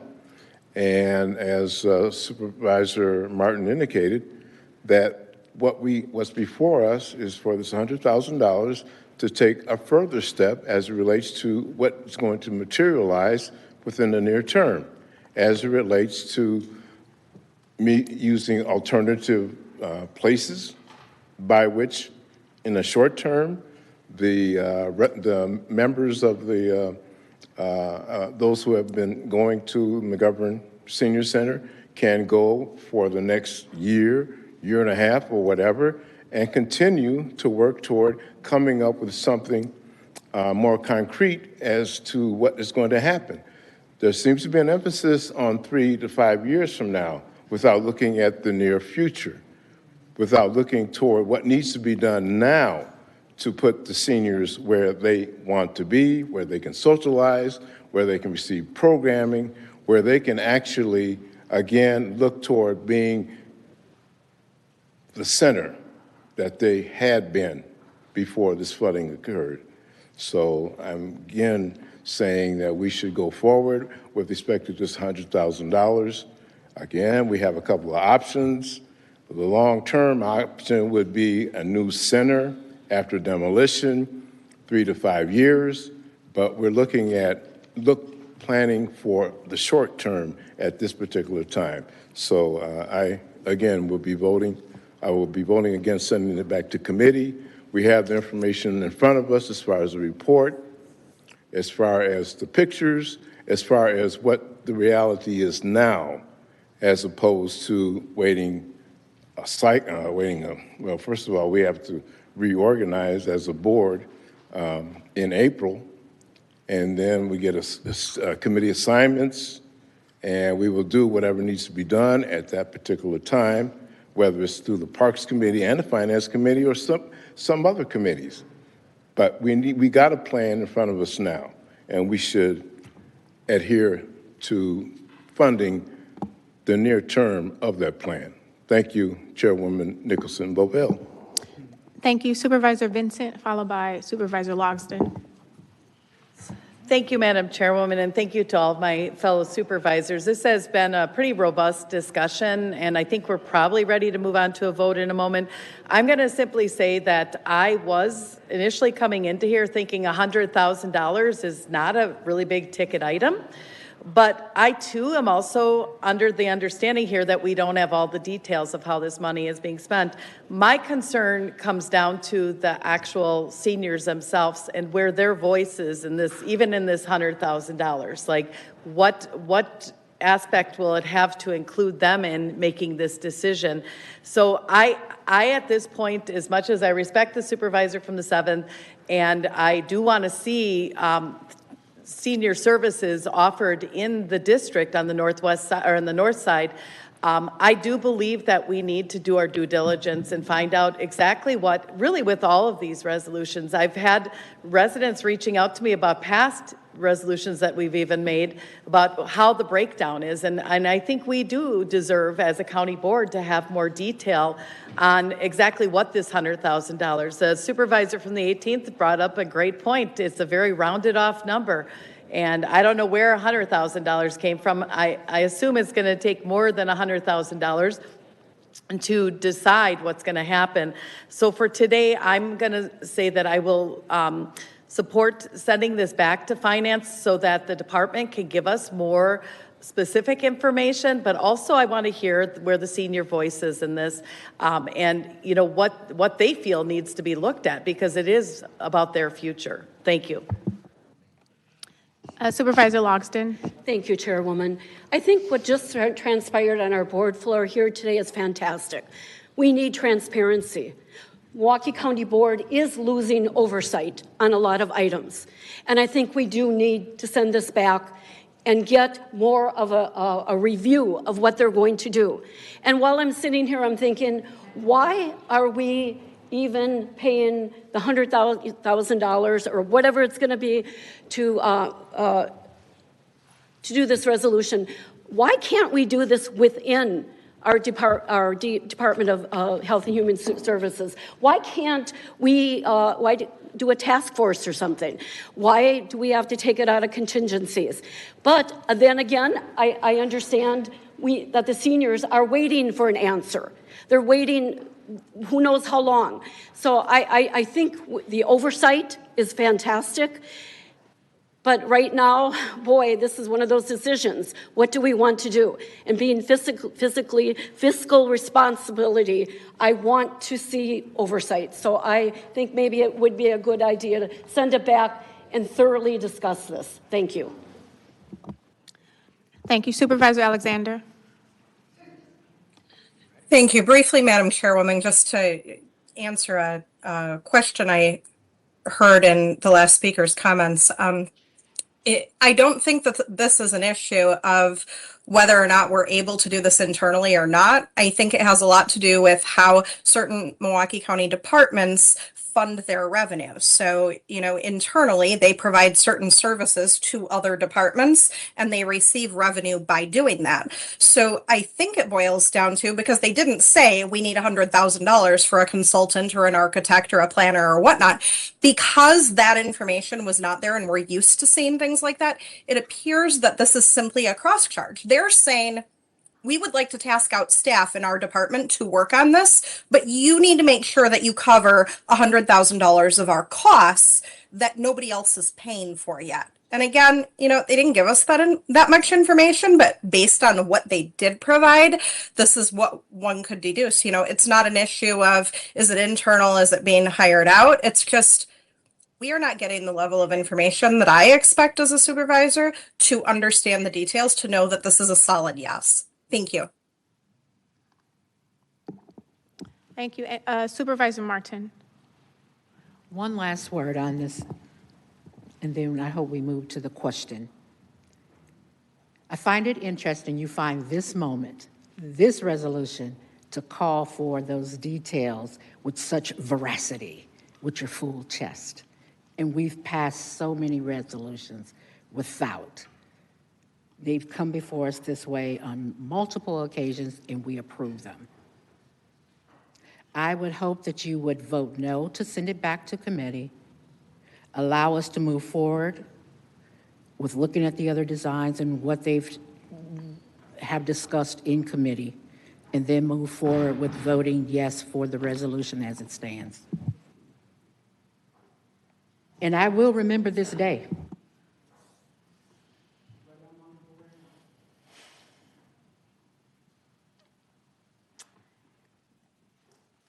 Seeing no further discussion, Supervisor Johnson? Chairwoman Bovell, Nicholson Bovell, I am asking permission to speak for the third time. You have permission. Thank you, ma'am. This report is from the Director of Administrative Services and the Executive Director of the Department of Health and Human Services. It seems to me, with respect to the details they have put into the report, along with the pictures, along with discussions about the mold, remediation, time passing, more mold coming back, and the alternatives for the seniors as to where they can go within the near term, all that is in this report. So if this goes back to the committee, what is it that supervisors expect to be said about this that they've already prepared, so that they can go forward as it relates to looking at options? First of all, making sure that alternatives for the seniors who have been going to the McGovern Senior Center have something that they can put their hats on, or hang their hats on, rather, within the near term. I think it makes no sense to me.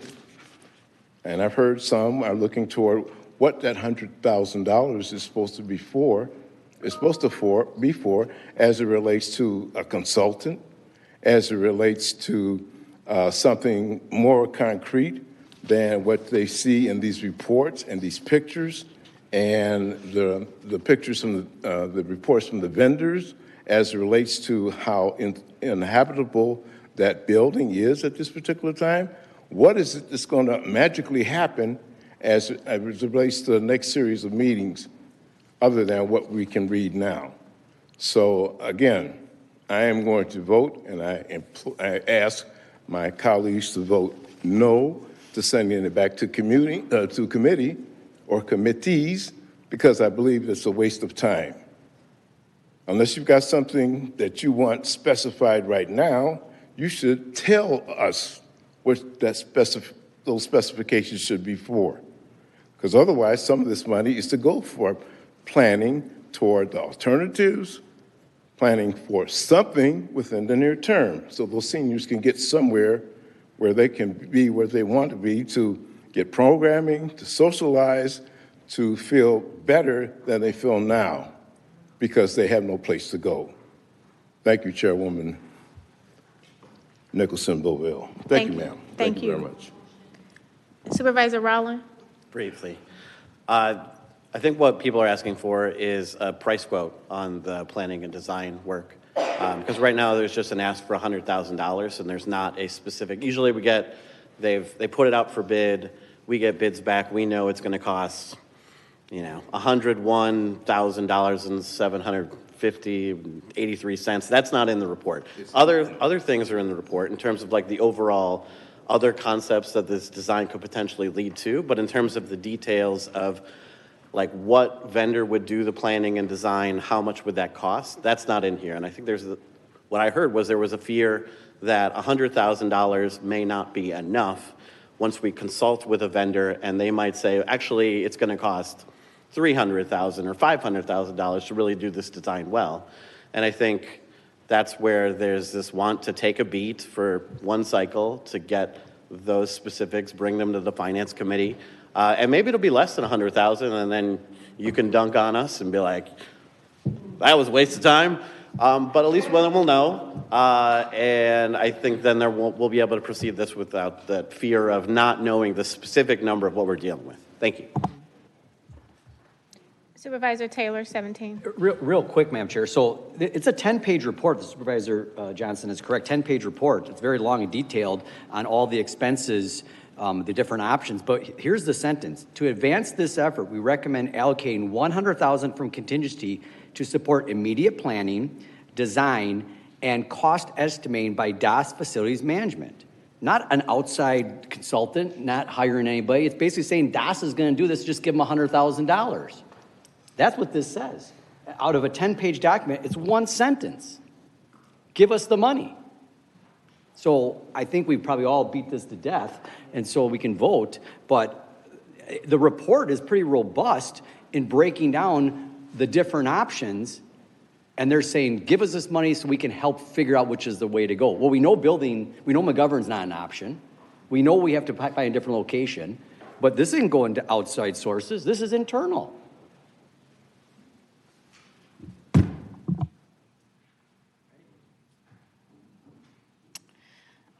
All right, Mr. Clerk, on referral. Question is, shall the item be referred to the Finance Committee? Supervisor Alexander. No. Bulinski. No. Capriolo. No. Cogs Jones. Aye. Ekblad. No. Gomez Tom. No. Johnson Jr. No. Logsdon. No. Martin. No. Martinez. No. O'Connor. Aye. Rolland. Aye. Shea. No. Taylor District 5. No. Taylor District 17. Aye. Vincent. Aye. Wasserman. Aye. Madam Chairwoman. No.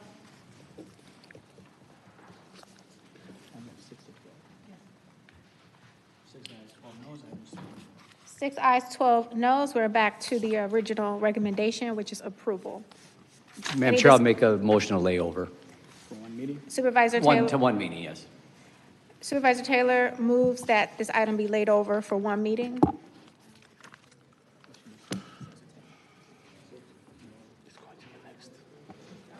right. Any discussion on the motion? Supervisor Johnson? Thank you, Madam Chairwoman. When the motion is to lay over to one meeting, that means to lay over to the county board meeting, Which will be in May. which will be in May. Yes. The county board meeting. And that does not look, and that's, again, to me, that's a long time for nothing to happen, for nothing of substance to happen. Again, the Department of Administrative Services, the head of the Department of Administrative Services and fellow supervisors, the Department of Health and Human Services is responsible for the senior centers, not the Parks Department, and we have this report in front of us. So if we're looking toward moving forward, we should do that. We should look forward. With respect to the layover means even if minority rules are instituted, this will be dealt with in May. Nothing positive is going to happen between now and May if we have such a layover. So I'm thinking about the seniors. I'm thinking about helping them. I'm thinking about helping the Department of Administrative Services as it relates to planning, for the Department of Health and Human Services as it relates to executing what could happen with respect to alternatives for these seniors. If there's a layover, nothing's going to happen until we meet again as a county board in May to discuss whatever we want to discuss, and who knows what's going to happen then in May. So I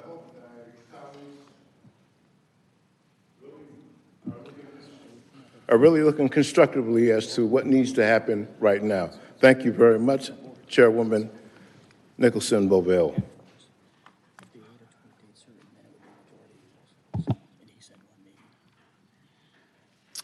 Okay, we just wanted to get some clarification on what laying over for one meeting means. So it will not be in May. This will come up for us at our organizational meeting in April. There are options and tools available at that time, but we meet on April 20th for our organizational meetings and swearing in. Supervisor Wasserman, did you want to speak on the motion? Thank you, Madam Chair. I think that's only a month. It's only a month from now, so we can, it's not like delaying anything. And I have to tell you, do we really think the administration is going to do nothing on working on seniors on the senior center for a month? Do we really think that our county executive who is running for governor is going to sit on seniors at McGovern and everywhere else in Milwaukee County? There's no way. I give credit to our governor. I give credit to his administration. They spent over $50,000 looking at the old McGovern. Why wouldn't they not help? They're going to work on this, and we're not going to have to pay for it. They're going to work on their own to support us. And to think otherwise is really I think it's very derogatory towards our governor, potential future governor. I think it's derogatory to our county executive. It's derogatory against our Department of Administration. They're going to work on this. Who in this room really believes they're not going to do anything if we vote for a layover for 1 month? They're going to be working on this. They're going to come back with a report that's going to be solid. It's going to be very good. Unless Supervisor Martin comes up with something different, there is no way they're not going to help out. They don't need to be paid $100,000 to start working on this thing. They got money on their own. They'll be able to start working on it.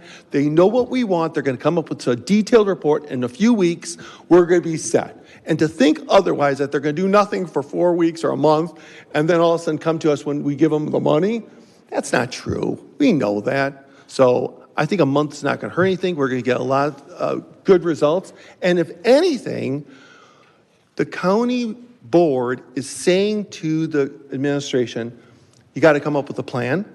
We want to know what the plan is. What are the details in the plan? Let's get some numbers. Let's get some estimates. And in the long run, I guess the actions that we're doing today are going to save money, and it's going to expedite a senior center being built sooner and quicker than if we give them $100,000 and say, forget it. We're going to get some action out of it, and we're also going to be responsible as a county board in the eyes of our county executive, in the eyes of the department, and also in our own eyes and our own constituents' eyes. We have a responsibility. Let's take it up, and I guarantee we're going to get a better senior product because I want to vote for a beautiful senior center that the McGovern people and from the Northwest side, everyone can say, hey, we did the best job possible, because that's where our long-term future is. A wonderful senior center, and it starts today with this vote.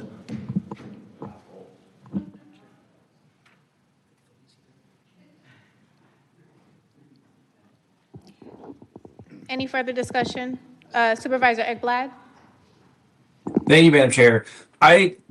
If we're not going to send this back to committee, I see no reason for a layover. If there would be a better report created with this time, where would it be presented?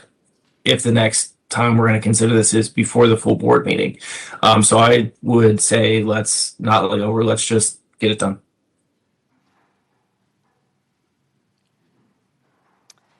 Mr. Clerk, please call the question. The question is, shall the item be laid over for one meeting? Supervisor Alexander? No.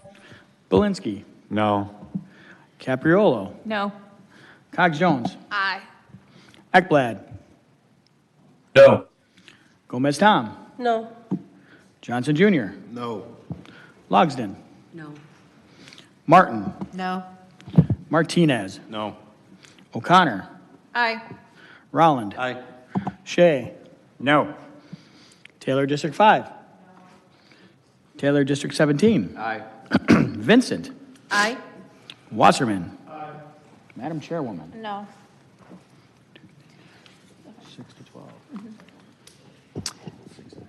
Yeah, this question was minority rules, so 6 ayes, 12 noes. The item is laid over until our August meeting. April. Yes, I'm dreaming of our summers. All right, Mr. Clerk, next order of business. Madam Chairwoman, the next order of business is the Committee on Personnel.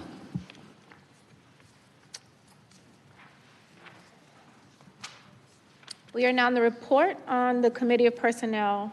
It's on page 23 of the digest. There are 5 items, 34 through 38. Items 36, 37, and 38 require a 2/3 vote of members elect. Any requests for separate action? 34 through 38. 35. 34 and 35 have been called out. Any other requests? Seeing none, please call the roll on the balance, Mr. Clerk. Question is adoption of the balance of the committee report. Supervisor Alexander. Aye. Belinsky.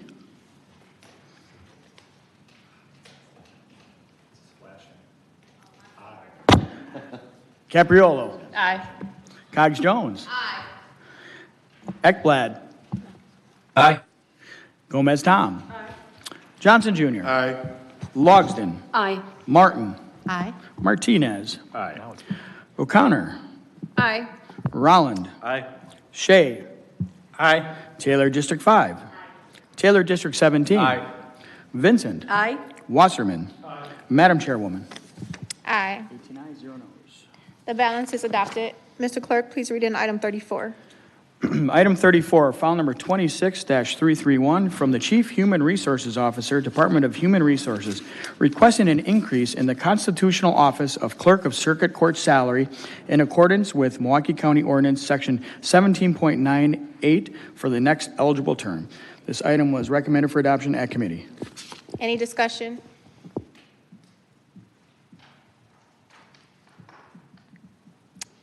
Mr. Clerk, Supervisor Alexander. Thank you, Madam Chairwoman. Could I ask by unanimous consent that the clerk also read in the next item so that I could speak to both on substance at the same time?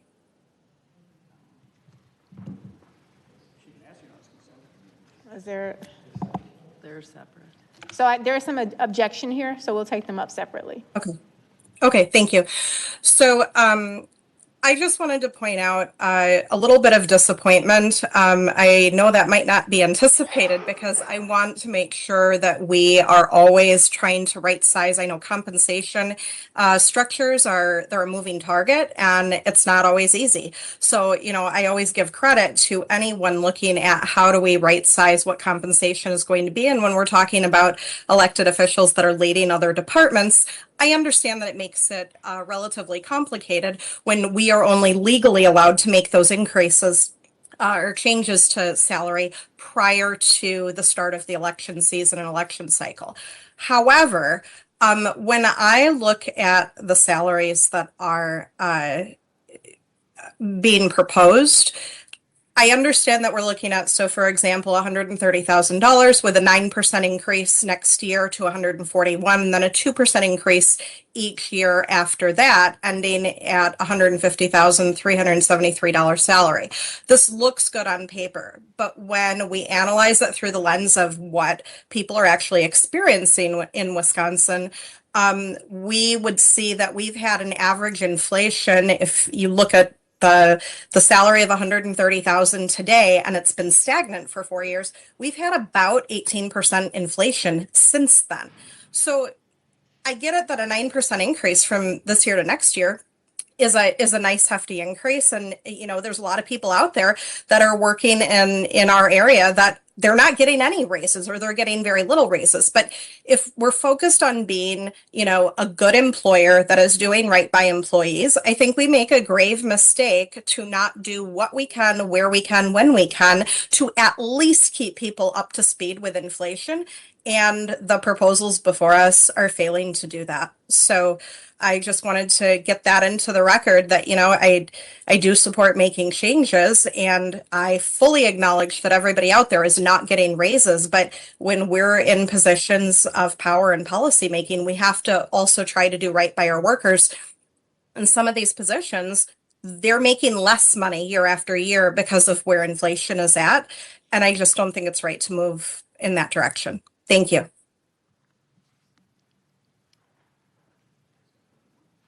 Any other discussion? Supervisor Wasserman, followed by Supervisor Belinsky. Thank you, Madam Chair. I was the no vote and the Personnel Committee. There were only three of us there. And it really kind of goes back to the precedent that was set on the constitutional officers before. And for many people, they weren't here when this took place, this previous vote. But this was structured in a very different way. And I guess my question's on why was it structured? I never got a clear answer why these constitutional officers got the initial boost and then 2% inflationary raises. In the past, the other constitutional officers got this all up front, nothing afterwards. And there was this huge, it was a big target on their backs. And so structurally, I didn't understand why this was done this way. I never got a clear answer. The other thing, I did spend a lot of time getting a lot of data from the Department of Human Resources and the issue of compression. I learned a lot about personnel stuff I did not know before, about compression with the top officers getting almost up to the same level. Then they exceed what the top person makes. And what do we do with this on a fairness issue? But at the same time, many of my colleagues have always brought up, and I know when I was in the legislature, what do the rank and file members get? What is the person, who's the janitor who cleans up our building? What type of raise do they get? What about the typical union worker? What are they getting here? Do they get this percent? And that was also very hard to get that answer. And I asked multiple ways and multiple different styles. I never really got a clear cut, but they were saying, oh, it's about the same. But I don't really think that we should treat everybody with some type of raise. I mean, the top people in this country always seem to get more and more money. I think Supervisor Belinsky brought this up in one of his speeches before. But, why does the top only get bigger? Why do the rich only get richer? And why do the poor always stay the poor? Why don't we raise them up? Why don't we have, there should be at least a comparableness to it. I think in the past it was like 12-1 was the ratio, and now it's like 300-1. The CEO gets to the janitor of the place. So it's still perplexing me, so I'd love to hear more discussion on this topic on how to final vote. I think this is better than what it was before, so it's definitely better than what the other constitutional officers got in the proposal they had, but love to hear more thoughts. Supervisor Belinsky, followed by Supervisor Johnson Jr. Thank you, Madam Chairwoman. I was just curious, were we just talking about 34, or was 35 also called out? Just 34. Okay, thank you. No, well, it'll come up next. Supervisor Johnson Jr. Thank you, Chairwoman. I was not at the meeting. I was not present at the meeting, I should say, but I followed the meeting. I was in Nashville at a conference, but I followed the meeting, and I couldn't get in to participate in the meeting. But with respect to comparables, we should be looking at comparables as it relates to constitutional officers for the region, for the state, for the region. And it's my understanding that the comparables are such that might be why the 9% for both these positions for the first year is bumped up to be compared to other persons in those positions elsewhere. That seems reasonable to me, as opposed to what the common workers get. Common workers for a while have been getting 2%, sometimes 1%, every once in a while 3%. But on the other hand, there should be looking at what a person in that particular position, in this case, it's the clerk of circuit court, what anybody who is a clerk of circuit court throughout the state, what are they making? So, and given that we're the largest county in the state, that figures in also. So I'm going to vote yes. I'm going to vote on behalf of the recommendation. I'm not a member, I'm not part of Human Resources, but on the other hand, these figures came from somewhere, and there were some comparisons somewhere that gave, at least for this first year, that 9% increase. Thank you, Chairwoman Nichols. Supervisor Taylor? I guess I'm kind of missing something here. These are elected positions. You're choosing to run for this. These races have been contested. The treasurer's office was contested. You had the deeds office was contested. You had, the sheriff's was contested. I don't think ran for what we are getting paid. In fact, when I got elected in 2012, it was a full-time job. It was Supervisor Johnson. There's only a few of us that were here. Actually, 3 of us. Supervisor Alexander as well. Full-time pay, pension, health insurance. All right. 4 years later, the pension was taken away, the health insurance was taken away, and our salary was cut in half. It was $25,000. I ran again. All right. We're here. I think there's not any supervisor that didn't run again. It's because you felt a calling. You didn't do it for the money. It's not like we're looking to recruit. Think of what's going on right now on the 3rd floor, the budget director. That's going to be interesting debate, that's for sure. But just think of that. That is where you're recruiting, and you're looking at the best choices available. And some could be from outside the state. We don't know. Maybe not just up the road. And maybe compensation comes into play. That's not the case for the sheriff's department. That's not the case for clerk of courts. It's not about drawing in from outside. You have to live in the county. And what, you think we raise the salary and now we're going to get a better candidate potentially from another county that's going to move and decide I'm going to run for a countywide position with no base, with no connection? That doesn't make any sense. So to me, look at the rest of our rank and file employees. The supervisor from the 3rd is absolutely correct. What kind of raises are they getting? We hear it. Personnel committee, I just don't even, if Madam Chair, if you ever put me on there, I wouldn't show up. That is thankless. That is thankless job that you guys do because it's never enough. People are never making enough. We get the emails. Why isn't this study being done? Our hands are tied by, just look at the budget. So I appreciate everybody that serves that committee and has to literally month after month go through it, but this is a big dollar amount. If anybody doesn't want to run for that job, don't. If you think you can do something else, if you think you're worth more, go find a job that you get paid that amount. But I don't think we should be 15% over a 4-year period of time. I'm sorry. I just can't do it. And it's nothing against those in office. I think they do an outstanding job. But there's also perks of that job besides the salary.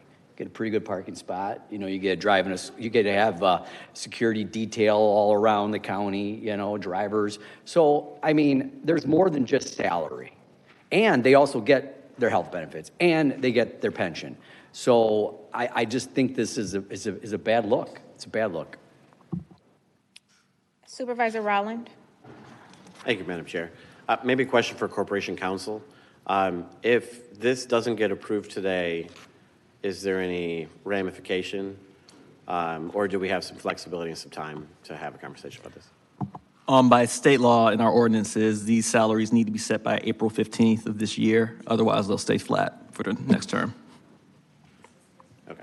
So basically, we have to do it today, and if it's not approved today, then these don't go forward. There would have to be another meeting before. Or there have to be another meeting. 4:15 or earlier to approve it, yes. Okay.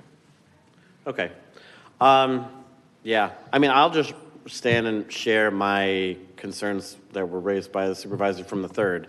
that I think there should just be a process, and there should just be the way that we do it, and it shouldn't change depending on like who are the people and like who's in the chairs. Like the counties that we look at should be the same, and it's my understanding that the counties that were compared this time were not the counties that we used to compare the last time. And that just creates unnecessary strife in everybody's life. So, like, I understand if we have to vote for this today. I'm not happy about the process. I just think it creates this swirl of what's going on and, like, are they trying to, do something for somebody? It just creates this angst amongst all of us, and it's totally unnecessary.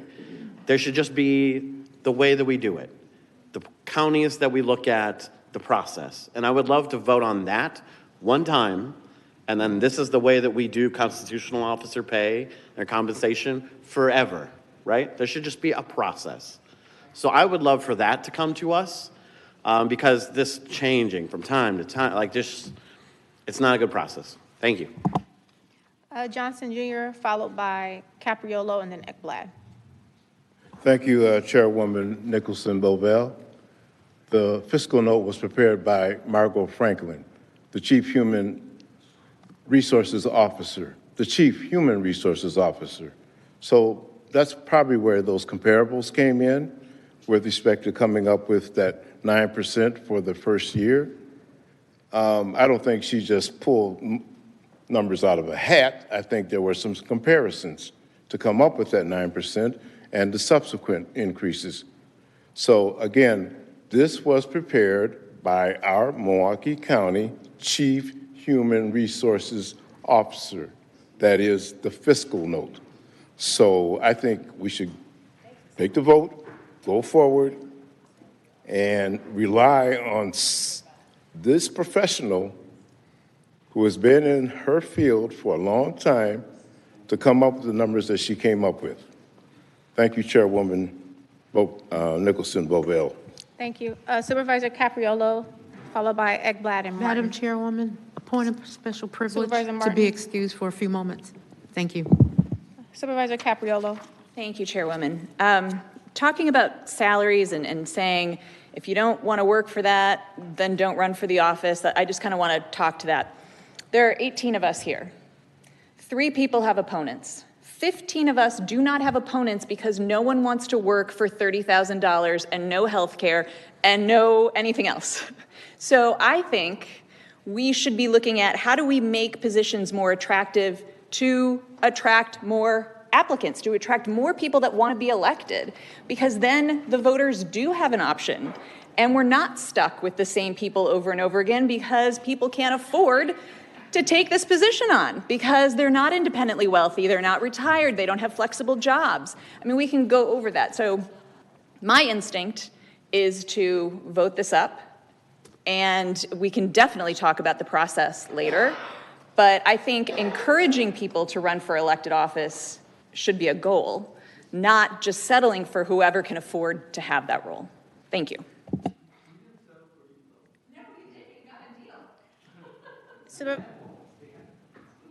Supervisor Ekblad, followed by Martinez and Vincent.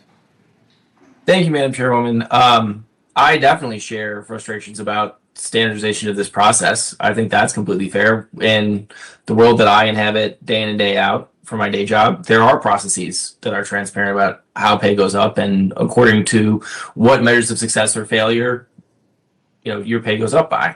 I want to put it a little bit differently than my colleague, Supervisor Capriolo. I think it comes down to the question of who we want filling these positions.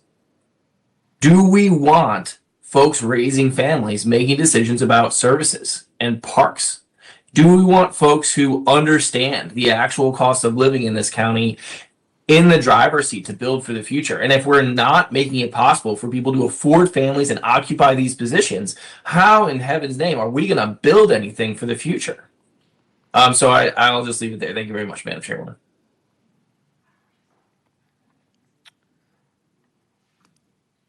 Supervisor Martinez. I wasn't planning to speak to this, but after hearing what Supervisor Sky said, I just want to disagree with that point because I feel that in our positions, in our elected offices, it's those lower salaries that attract the better candidates, I think, because you're doing this for the passion of doing it. And increasing the salaries is not something that's going to attract a better candidate, I don't think. Seeing how these do increase over time, I support it just because I support the cost of living increases, and I support what's happening here. And that's, you guys all know I come from labor, so like that's one of the reasons why I do it. So I'm going to be voting yes on this today. Supervisor Vincent. Thank you, Madam Chairwoman. Another really robust discussion, and I do appreciate all of my fellow supervisors for your insight. I am on the Personnel Committee, and you're right, Supervisor Taylor, it is at times a thankless, right? I mean, we're just kind of there going through that, but so when I came into that meeting, I came in a little late, and I did not vote on these two items. I voted in support of the other items that were the majority, but I did not want to speak to this one because I was not there to ask questions. I serve on the Greendale School Board as well, and when we talk about salary increases for administrators, staff, what have you, there's benchmarking that we are, as board members, shown, like what the comparables are. We were not shown that during this particular meeting. I went back, watched, and I do think it would have been important for HR to tell us where those comparables come from, just because that is something to benchmark it against, right? And I know we're the largest county in the state of Wisconsin, but again, as people said, these are elected positions. I value both of these individuals very much that are currently serving in these positions. And I'm not even quite sure how I'm going to vote on this yet because I'm a little frustrated again that we have a situation where we're being thrown numbers, but not necessarily context to those numbers. And so that is of concern to me. In going forward, I think we need to be looking at all of our personnel in a way in which we are benchmarking against comparables. And, you know, in the case of the sheriff, I did talk to her directly. I did not get a chance to talk to the clerk. She's on 24/7, right? The sheriff's department is never off duty. Again, this is not against either of the individuals that will be impacted by this, but more importantly, the processes that we need to be looking at as a county board and what information is coming to us to make these decisions. When I came into that meeting a little late that day, I didn't have all this information, and here on the board day too, we don't have all that information. We don't have what comparables are being used for this. And so, yeah, I'm going to wait and hear how the rest of the discussion goes, and I'll be making my vote shortly. Supervisor Logston. Thank you, Chairwoman. In the personnel meeting that we had regarding the two items for the wage increases for the clerk of courts and the sheriff, the HR director, and we did have corporation counsel, I believe, speak on this. One of the reasons that you see the chart where there was the first year was 9% and the other three remaining years 2%, was trying to get the wage up front. They just finalized the study that they've been doing to make the wages comparable to other communities and businesses so we don't lose good staff. We want to retain our staff. Training costs lots of money. As you know, we have a lot of positions in Milwaukee County that remain open. And once we get a person on board that's doing a great job, we want to compensate them for the work that they do. That is why you see this. And I received as the chair of the meeting, that when you use actual CPI data through January 26 and applying projected 2.8% increase for the final year, the estimated total charge from January 23 to January 27 was 11.76%. With this said, it's stated in another way, $1 in January of 23 would need to be about $1.27 $1.12, I'm sorry, and January of 27 to maintain the same purchasing power.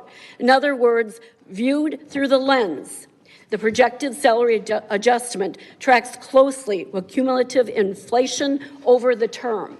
So what we are doing, we have to keep in mind inflation for the 4 years. We are putting through this resolution for 4 years of their term.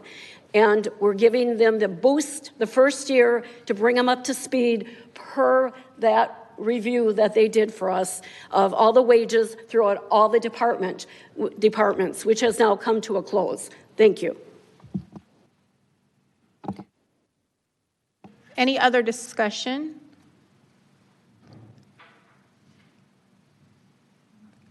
Okay. All right, seeing none, Mr. Clerk, please call the roll.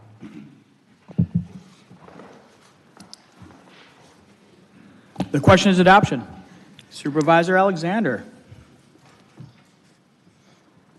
Aye. Belinsky. Aye. Capriolo. Aye. Cox Jones. Aye. Ekblad. Aye. Gomez Tom. Aye. Johnson Jr. Aye. Logsden. For it. Yes, ma'am. Martin. Aye. Martinez. Aye. O'Connor. Aye. Rolland. Aye. Shea. Aye. Taylor District 5. Taylor District 17. No. Vincent. Aye. Wasserman. Madam Chairwoman. Aye. 17 ayes, 1 no. 17 ayes, 1 no. The item is adopted. Mr. Clerk, please read in item 35. Item 35, file number 26-332 from the Chief Human Resources Officer, Department of Human Resources, requesting an increase in the constitutional office of the sheriff's salary in accordance with Milwaukee County Ordinance Section 17.98 for the next eligible term. This item is recommended for adoption at committee. Thank you. Any discussion on this item?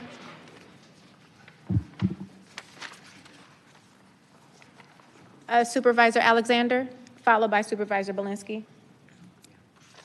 Thank you, Madam Chairwoman. Just for our records and for the public who may come to this item after this meeting, the previous item 34 on our agenda, which was file 26-331, this is file 26-332. These items are very similar. They review the salaries of different constitutional office elected positions. We had robust discussion on the prior item. I did attempt to take them both up together to have a comprehensive discussion, and that was objected to. So just briefly, we've been presented a proposed salary increase for this position that would be structured over the next 4 years. I wanted to note that the salary has been consistent for the last 4 years with 0% increases or decreases for that matter, while we have experienced approximately 18% inflation over that 4-year period. So I wanted to recognize that the 9% proposed increase followed by 2% and 2% over the following 3 years would not even be in accordance with what we've experienced with inflation. I recognize not everybody out there gets a raise, and just trying to be a good steward and moving toward better practices. Thank you. Any further discussion? Sorry, Supervisor Belinsky. Thank you. I'm just looking over some numbers here. So 2024, 21.9 million, 2023, 8.4 million, 2022, 2.4 million. These are just personnel deficits in the Sheriff's Department. So since we can't put in a pay for performance structure where the sheriff has a percent taken off every time someone dies in the jail or every time they go $1 million over budget, maybe we can just keep the salary flat for 4 years.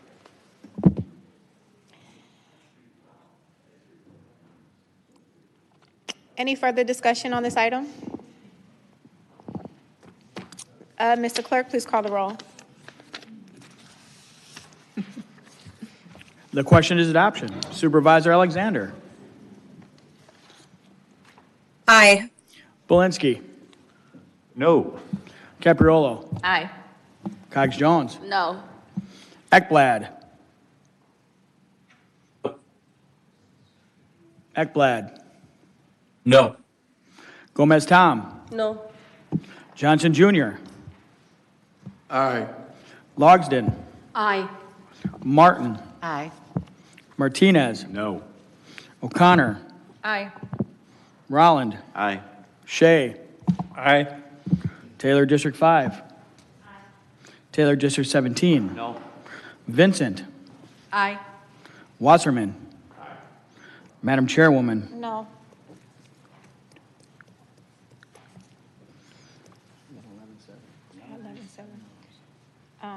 11 ayes, 7 noes. Does that need 12? That requires a third. For a position? No, doesn't. 11 ayes, 7 noes, the item is adopted. We'll double check. Mr. Clerk, next order of business. Madam Chair, on the next order of business is Committee on Audit. We are now on the report of the Committee on Audit. There is one item, page 26 of the digest. Mr. Clerk, please read in item 39. Item 39, file number 26-299, a resolution requesting the Comptroller's Audit Services Division to audit recent benefit contracts negotiated by Milwaukee County Department of Human Resources, Total Rewards Division, to assess the contracting process and ensure compliance with county requirements and timelines. This item was recommended for adoption at committee. Any discussion on this item? Supervisor Vincent? Thank you, Madam Chairwoman. We had a pretty lengthy discussion at audit on this with the potential of getting it laid over. I think this matter is kind of time is of the essence. We had a serious situation happen over the last couple months where we were blindsided as a board. The issues before us are both immediate and systemic. And quite frankly, as I said, we were blindsided by lapses in contracts that are critical to the health and financial security of our employees, retirees, and county itself. The audit is not devised, my purpose was not to place blame on anyone, but it is about accountability and restoring confidence. We have already heard concerns about gaps in oversight, deviations from required RFP processes, and missing audit protections that alone warrants a closer look. And importantly, we already have the expertise to do this work. I am confident that our audit department, as someone that serves on the audit committee, feels that they are equipped to do this audit. The Comptroller's audit services exist exactly for this purpose.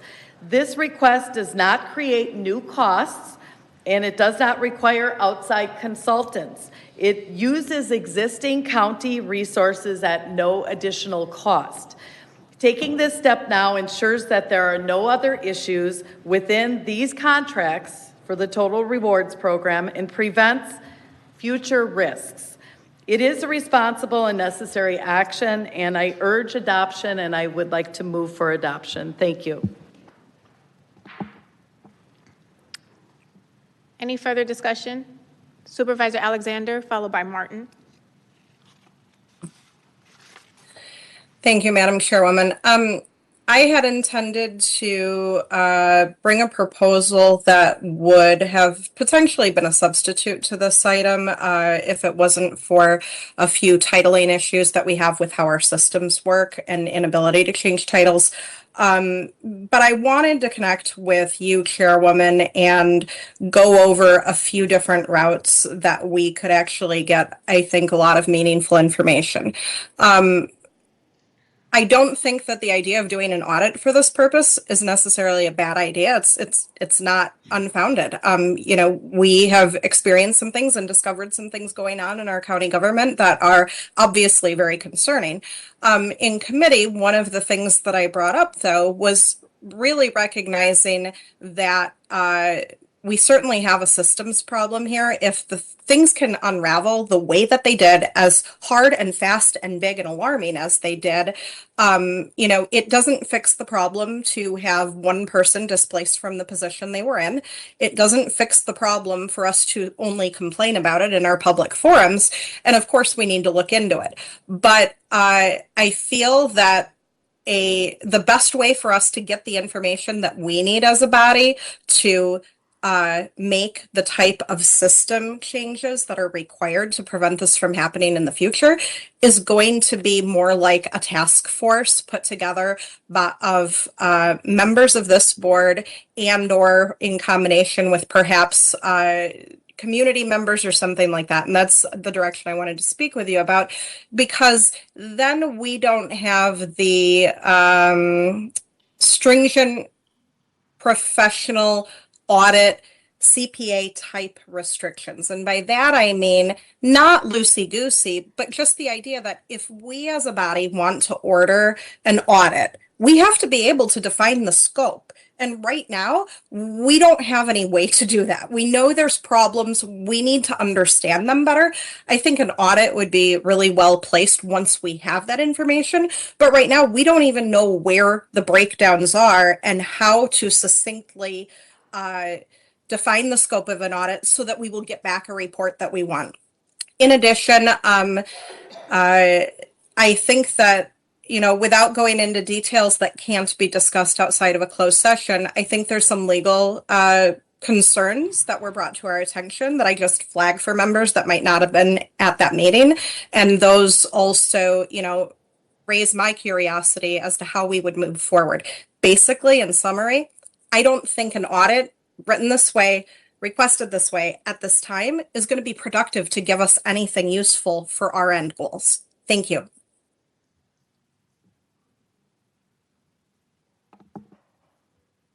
Thank you. Any other discussion? Supervisor Martin.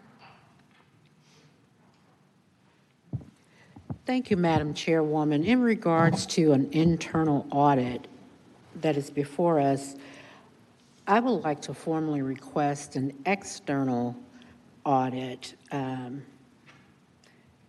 be conducted for a comprehensive study of our total rewards programming, including compensation, benefits, incentives, and other related HR structures. And it is my understanding, as is explained to me, that the Comptroller Office has total control over this and that she can execute an internal or external audit. I just have an issue with an entity doing an audit on themselves. What is that truly going to yield? And I do have confidence in our audit team. I've worked with that team since I've been on board, and I really have high regards and respect for them. But if we want to achieve the goals that we want to, we need a third-party eye on our processes. And the County Board of Supervisors is not involved in any of this in any way.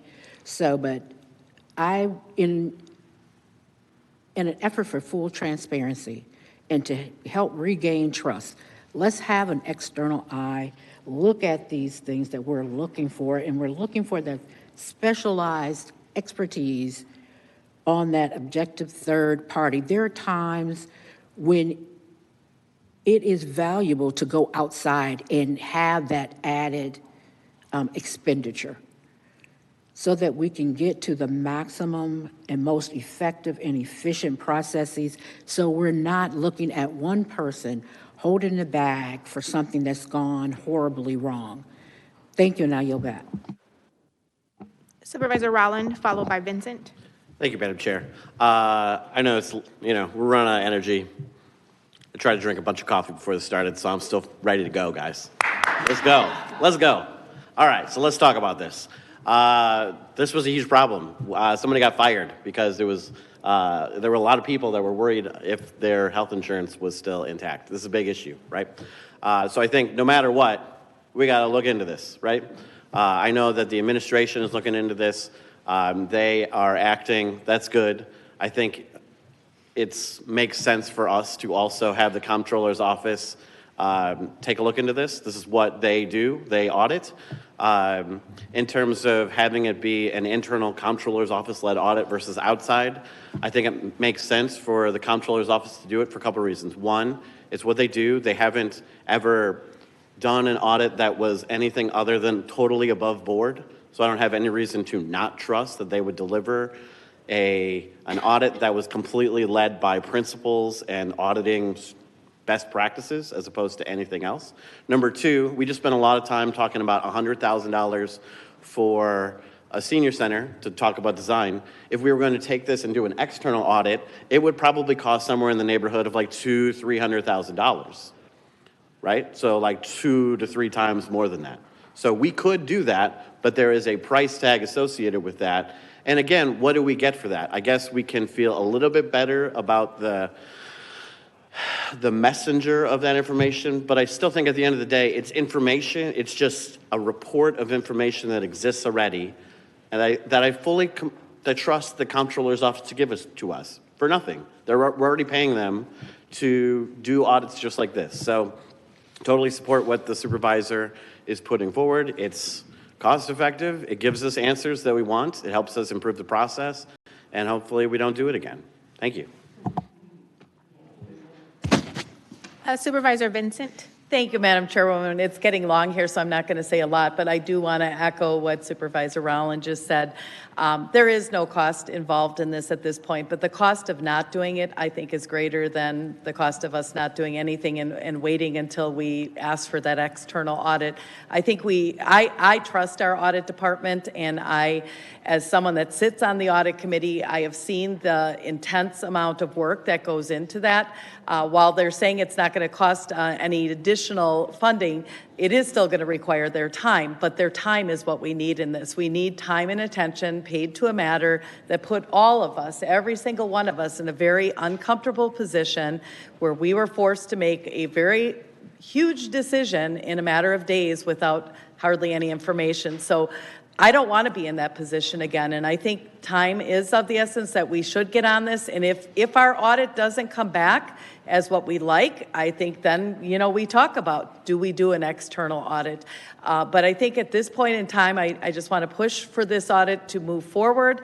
I do understand the sentiment that's been shared here today, just the questions and concerns, but I think it's really imperative that we take some action and steps here. We were put in under the gun. We just were, and for us to let this lapse, I think is problematic. So I'm going to ask again for your support, and I appreciate that. Thank you. Supervisor Johnson, Jr. Thank you, Chairwoman Nicholson Bovell. When I was in Nashville, I was attending an insurance conference. I got the slides of a couple of workshops, sent the slides to the the comptroller's office, to the comptroller, to the director of audit, to the financial services manager, and also to human resources. Now, the slides that I sent related to pharmacy aspects of health benefits. Pharmacy. United Healthcare's contract is for health services and also for pharmacy services.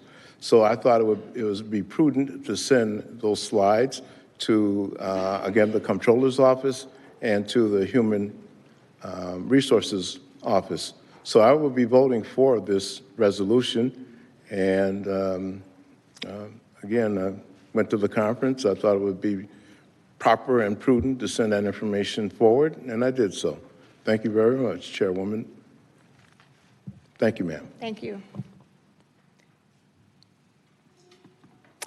All right. Seeing no further discussion, Supervisor Ekblad. Thank you. Thank you very much, Madam Chairwoman. Just wanted to mention for anyone who did not have a chance to follow Audit Committee that the comptroller's ability to execute on this audit and their statutory independence, which allows them to execute these audits, was established at Audit Committee, which is why it passed through, just in case anyone was wondering. Thank you. Okay. Thank you, Supervisor. All right, seeing no further discussion, Mr. Clerk, please call the roll. The question is adoption. Supervisor Alexander.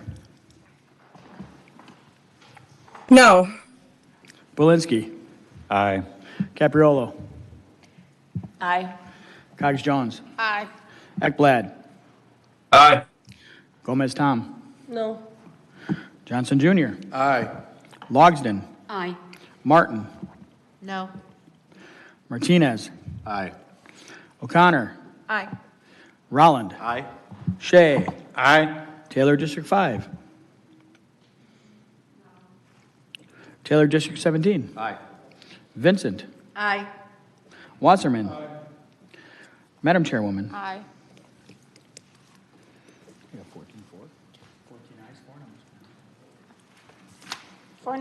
Four noes, 14 ayes. The item prevails. Madam Chairwoman, the next order of business is the Committee on Judiciary, Law Enforcement, and General Services. We are now on the report of J-Legs. Beginning on page 28 of the digest, there's 5 items, 40 through 44. There is an amendment for item 41, so we'll call that one out. Any other requests? Supervisor Belinsky? 40 and 42? 40, 41, 42. Any other requests?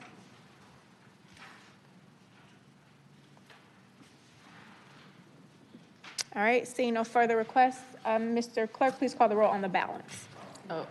Madam Chairwoman.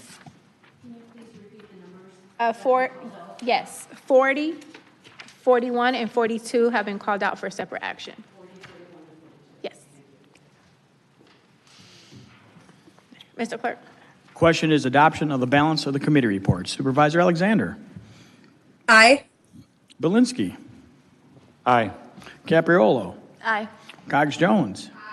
Ekblad. Aye. Gomez Tom. Aye. Johnson Jr. Aye. Logsdon. Aye. Martin. Aye. Martinez. Aye. O'Connor. Aye. Rolland. Aye. Shea. Aye. Taylor, District 5. Taylor, District 17. Aye. Vincent. Aye. Wasserman. Madam Chairwoman. Aye. 18 ayes, 0 noes. The balance is adopted. Mr. Clerk, please read in item 40. Item 40, file number 26-340, a resolution ordinance amending Appendix C, traffic laws of the Milwaukee County Code of General Ordinances to create Section 23(1), impound of vehicles used in reckless driving offenses as authorized in Wisconsin statutes 349.115. This item was recommended for committee, for adoption at committee. Thank you, Mr. Clerk. Any discussion on item 40? Supervisor O'Connor, Belinsky, followed by O'Connor. All right, thank you, Madam Chairwoman. I appreciate the intent of what this is trying to do. My specific disagreement with it is just that it targets the owner of the vehicle and not the driver doing the reckless driving. So that doesn't seem to be something that we can actually amend at the county level because it's based on a state statute. So I'll be a no on this, but I do appreciate all the work that's been put into this by the sponsors. I just want to speak for a moment. Before this was in committee, said I didn't want to be on this. I never said I wanted to be on it. I'm still listed on it. I said in committee I didn't want to be on it. I'm still listed on it. So if I could ask consent to be removed from this item that I voted no on in committee, that would be good. Thanks. Say no. Supervisor asks unanimous consent to be removed from the resolution. So ordered. Supervisor O'Connor and then Martin. Thank you, Chairwoman. I'm really conflicted on this one. This past week, we had the press conference on the safety plans for each of the municipalities. While this is not a specific recommendation coming out of those safety plans, it does seem to be one of the limited tools in the toolkit against reckless driving. I share my colleagues' concern that this might not be the intended target, might not always land appropriately. We had this item scheduled for Intergovernmental Relations Committee with some additional testimony coming before us. Unfortunately, the blizzard precluded that committee meeting from taking place. So in order to better inform my decision-making, I would like to move that this gets sent back to Intergovernmental Relations Committee for proper review. Thank you. Supervisor O'Connor moves that this item be referred to IGR Committee, which will meet in May. Any discussion on that motion? Supervisor Johnson? Thank you, Chairwoman Nicholson Bovell. With respect to having this item go before the Intergovernmental Relations Committee, I, in a sense, don't have a problem with that, except that there are things going on today, things that went on before today, and there's some things planned for some people to be on the streets at intersections for this weekend. Chief Deputy Barco at the Judiciary Committee indicated that the night before he had received communications from a county supervisor and an alderman regarding 3 potential groups that were going to be at an intersection and actually drove in a responsible way, in responsible ways, I should say. Alderman Lamont Westmoreland has released the news press release and indicated in that press release that all the 100 or so vehicles that were impounded through the city of Milwaukee's ordinance were persons who owned those particular cars. It was mentioned earlier today with respect to stolen vehicles or vehicles that would be used without the authorization of the owner of a car. But heretofore, up to now, it's been persons who have decided that they're going to take their vehicles, drive recklessly, whether at an intersection or down the street, and these things continue to happen.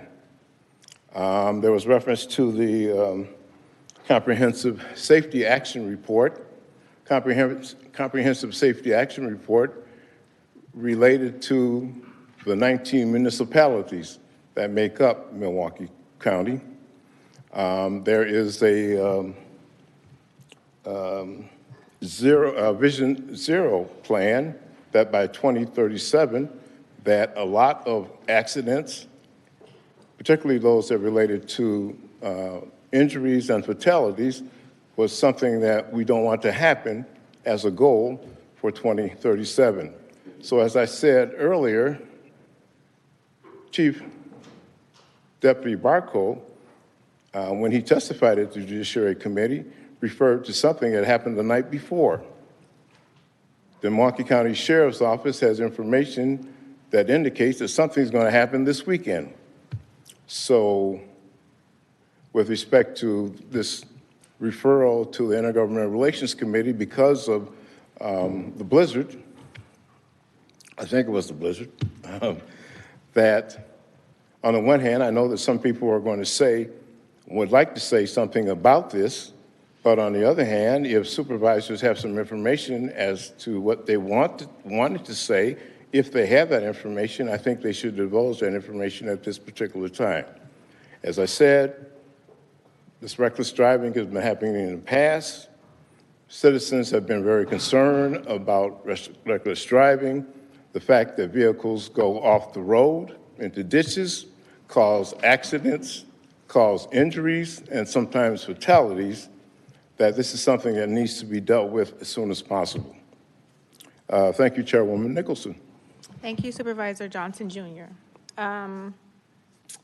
Supervisor Alexander. Supervisor Martin, did you want to speak? Martin Alexander Capriolo. Point for clarification, before us is sending it back to committee, to the IGR committee, correct? It's sending it from JLEX to IGR committee based on some additional information. Yes. So would it be appropriate for me to add my name as a co-sponsor at this point, or do I wait till? You can add it now, or? I would like to be added as a co-sponsor. Supervisor Martin asked unanimous consent to be added as a co-sponsor. Hearing no objections, so ordered. Supervisor Alexander. Thank you, Madam Chair. I do have comments to make on this item. However, I understand that sending back to committee is what's before us, and I don't wish to debate that. So I would ask to hold and be called on again if referral to committee fails. Thank you, Supervisor. Supervisor Capriolo? Thank you. I'm probably in a similar situation to Supervisor Alexander. I'm not against this going to IGR. I just want to talk personally about this, and I have a lot of empathy for someone who had their car stolen and it's impounded, and I would hope that there would be some kind of appeal process in that. We hear about the Kia boys, we hear about that kind of stuff. I would like to know, and maybe if it goes back to IGR, we can find this out, what is the percentage of people who are reckless driving in a stolen car? Because we've lived here for 4 years, April 1st. The first 2.5 years we lived here, my family got hit 3 times, and they weren't by people in stolen cars. They were by people who thought they had a more important reason to get to where they were going than we did. I rarely make a trip in Milwaukee County where I don't see someone run a red light. Any one of us could be reckless drivers in here. Every time we get behind the wheel, we need to make a commitment to being safe, and we're not doing that in this county. I moved here from Chicago, and I feel safer driving there than I do here. So I guess talking to, should it go back to IGR, I'm totally fine with that, but I do think we need to not be as concerned with if it's a minority of stolen cars and a majority of just really crappy drivers in our county. Thank you. Thank you. The motion is to refer to IGR. Supervisor Rowland. Thank you, Madam Chair. I guess the question I've got is for the folks looking to send this back to committee, because my understanding in looking at the ordinance change language is that Milwaukee County would return the vehicle to any owner who had reported a car stolen for no fee, no tow fee, no holding fee. So the stolen car piece of the puzzle seems to be addressed with the language that's in the ordinance. So it seems like that concern is addressed in here. And I've had a car stolen too, and I wouldn't want to have to pay a ticket on top of having my car stolen. That would feel not good. So I appreciate that there's language in here that protects that person who just went through that. So I guess I'd be interested in understanding, like, what is the context of the concern to send it back to IGR, other than there's maybe a voice out there that has a concern. Thank you. Supervisor O'Connor. Thank you. I can speak to that just by saying that that is clearly what's intended in this, but in practice, I was trying to get more information on what that really looks like based on where this has already been enacted at the city level.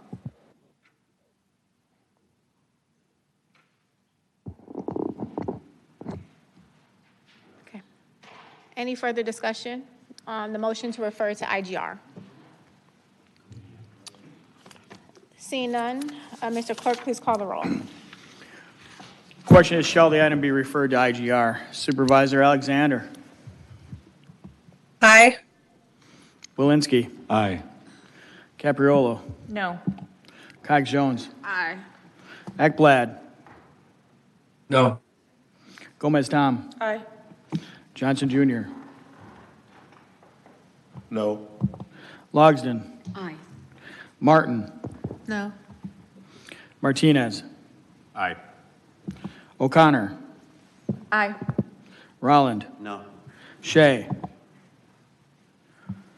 Taylor District 5. Taylor District 17. No.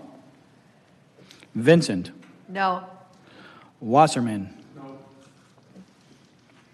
Madam Chairwoman. Aye.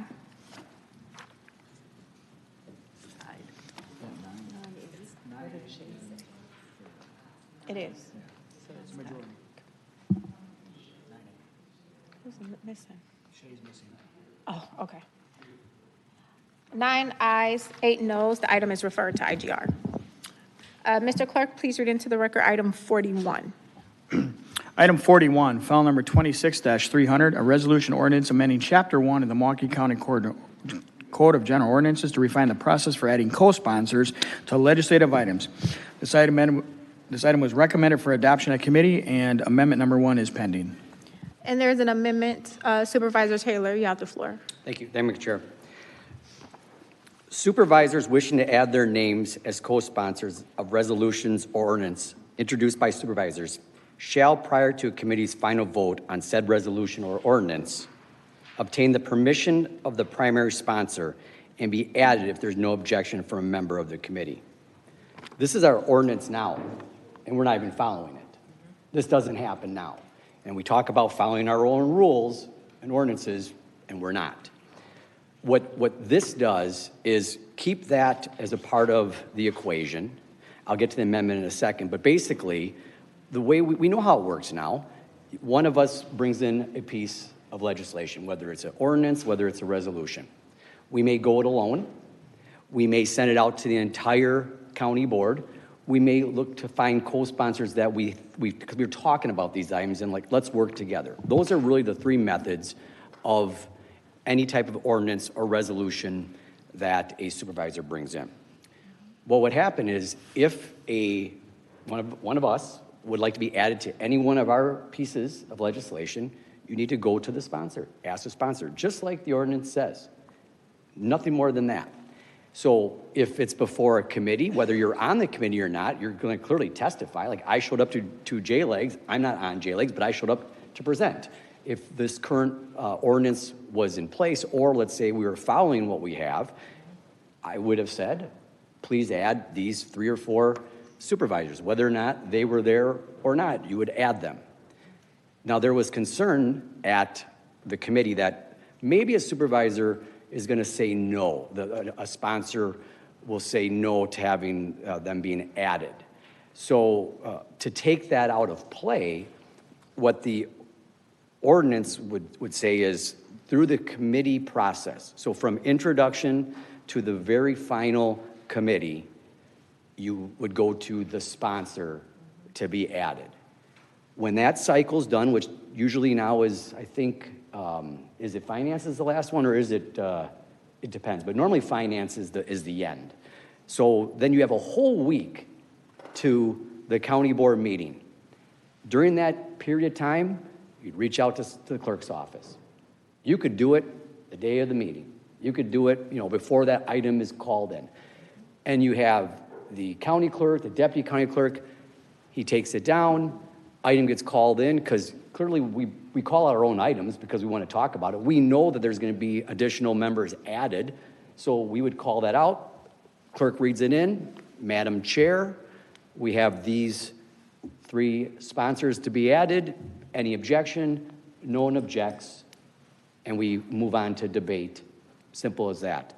So I want to make a motion to add in the amendment, which would be that second part, that from the end of the committee cycle to the board day, that we would use the clerk's office. I've discussed it with him. He doesn't have an issue with that. You see what happens. And sometimes we have 8 people being added. They're scribbling down names really fast instead of having them in advance. Here you go. Like, we should, when you look at there's 50 items on the agenda. How many are supervisor driven? Sometimes we have 70 items on the agenda. How many of those are supervisor driven? Most come from the administration, and we're acting on them. So when there's an email that gets sent out by one of us asking for a co-sponsor and there's usually a deadline, I think we should take the initiative and take a look. But we all have busy lives. Some have multiple jobs. We may not get to it. So there's a fallback if you don't get that email saying, please add me.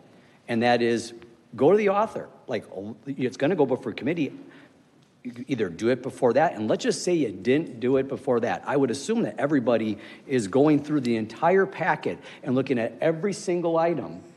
And prior to walking in this building, they have a pretty good idea that they're going to want to be added. And if for some reason they were added and they want to be removed, they can still be removed. We saw that happen today, and they wouldn't even ask to be added. But you saw that you could be removed. So to me, this is streamlining. You know, this happens at every budget, during the budget, where on amendment day, you have supervisor to supervisor, like getting in line at the table, all wanting to be added. Like this way, there's a process, you know, and frankly, we're not even following what we have here. So if you don't want to do this, well, then at least follow what's in the book. And it doesn't actually address anything having to do with board day. So the adding today, it's not in here. So we added language that now allows for a process. So I'll make a motion to add the amendment language. Thank you. All right. On amending the item, any further discussion? Mr. Clerk, please call the roll. Question is, shall the item be amended? Supervisor Alexander. Aye. Belinsky. Aye. Capriolo. Aye. Cogs.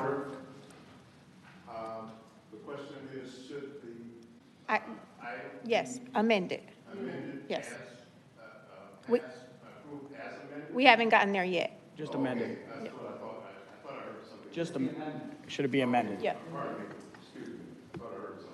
Okay. Mr. Clerk. Cogs Jones. Aye. Ekblad. Aye. Gomez Tom. Aye. Johnson Jr. I don't understand the amendment, so no. Logsdon. Aye. Martin. Aye. Martinez. Aye. O'Connor. Aye. Rolland. Aye. Shea. Excuse for the rest of the meeting. Okay. Taylor, District 5. Taylor, District 17. Aye. Vincent. Aye. Wasserman. Madam Chairwoman. Aye. 16 ayes, 1 no. 16 ayes, 1 no. The amendment is adopted. Madam Chair, I make a motion to adopt as amended. Okay, so now we're at the motion to adopt as amended. Supervisor Johnson. Thank you, Chairwoman Nicholson-Bovell. With respect to this process, lead sponsor, I personally don't have another job other than that related to the Wisconsin Counties Association and the County Mutual Insurance Corporation, for which I have a number of meetings to attend, driving across the state. But some of the members here have other jobs besides this job. And I don't know to what extent that they can look at all the particular, even though they should have read by now, what has been presented as the County Supervisor Board Day agenda, all the reports, all the attachments, all that goes along with that. But to go to a lead sponsor as opposed to raising your hand, I've thought about this as I just finally got to the report yesterday or day before yesterday, and I'm amenable to the report for the resolution, I should say, and what's there. And then maybe I didn't get to the clerk. Maybe I didn't get to the lead sponsor. But I want to be a co-sponsor. Or because of what I've read, I don't want to vote for it at all. Whatever the case may be, I think this presents a convoluted process, a very much convoluted process. It's one thing if we were full-time supervisors who didn't have other jobs, who may have responsibilities to their family members, maybe even a mother or a father, whatever the case may be. I'm just going to vote against the resolution because I think that for whatever we have been doing is something that is workable as it relates to raising the hand, declaring themselves to be a co-sponsor, whether in committee or on board day, as opposed to looking for the lead sponsor.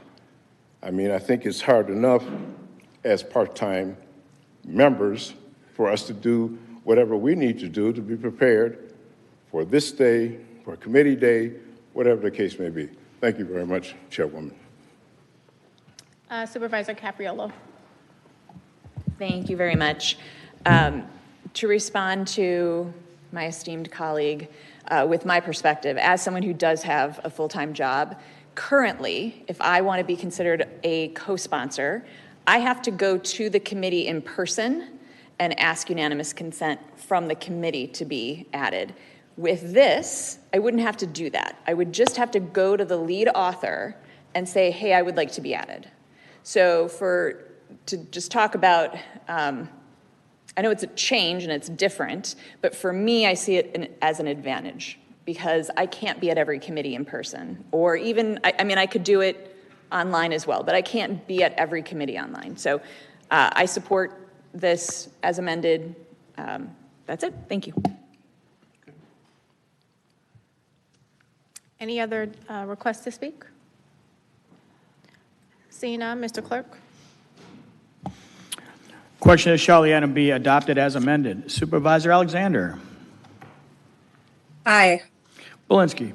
Aye. Capriolo. Aye. Cox Jones. Aye. Ekblad. Aye.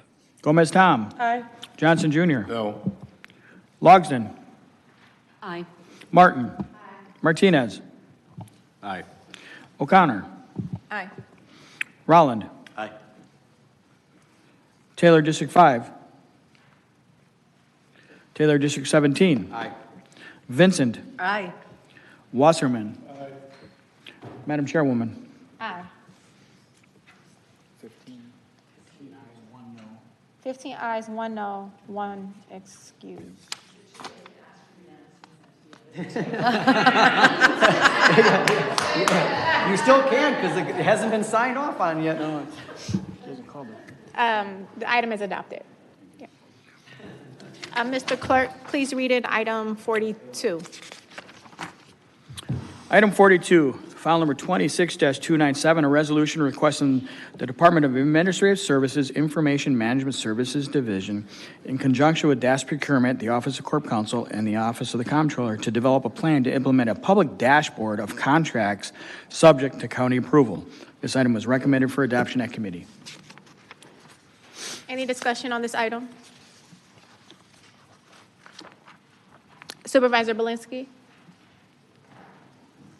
All right, thank you, Madam Chairwoman. So you guys got to see sort of spicy Supervisor Belinsky today, and this is my optimistic Supervisor Belinsky. So I'm very optimistic about this this particular ordinance. I think we've all been put in a position where we've had to vote on a contract that we really didn't like, but we felt like we had no option because we were told either we vote this up now or the thing that we're trying to do with this contract doesn't get done, or we get sued, or we're in breach of something. And so, you know, then we also had the issue with the healthcare administration contract that kind of blindsided all of us. We've been asked to vote on several retroactive contracts. I don't think any of us on the board enjoy any of those things. And I, you know, in asking about this, you know, some of the more problematic contracts, I've asked questions about, like, when does it come up again? And that question was harder to answer in committees, even with people that are at the department there. They don't always know the answer. And so I thought, hey, what can we do to address all these things at once? Well, if we had a public-facing dashboard that has all the contracts subject to board approval, we could have more forewarning when things are coming up. We could make more informed decisions. We could schedule in advance meetings with the relevant department heads or the relevant, you know, whoever we need to meet with. So just we can make better decisions that are better for Milwaukee County taxpayers. So I think that's really good. Also, we have an issue in our contract sometimes where there's only 1 or 2 bids. Maybe there's only 1 bid. Maybe we don't get a bid the first time. We got to resubmit it out. And so having a public dashboard is more transparency. It gives other bidders, would-be bidders, the chance to plan ahead. Maybe they can put a better bid together. Maybe this could even be, you know, disadvantaged business or targeted businesses that we are no longer able to track in the same way we used to because of anti-DEI rules at the feds. So, you know, this gives opportunity. This is more transparency. I think this is just good government. I think a lot of people, when I tell them about this, they're like, "Oh, that doesn't already happen." And so, hopefully, you know, you all support me on this, and it'll happen, and we can move forward with more knowledge, more oversight, and make better decisions. Thank you. Any other discussion? See none. Mr. Clerk, please call the roll. Questions, adoption. Supervisor Alexander. Aye. Belinsky. Aye. Capriolo. Aye. Cox Jones. Aye. Ekblad. Come on. Aye. Gomez Tom. Aye. Johnson Jr. Aye. Logsden. Aye. Martin. Aye. Martinez. Aye. O'Connor. Aye. Rolland. Aye. Taylor District 5. Taylor District 17. Aye. Vincent. Aye. Wasserman. Madam Chairwoman. Aye.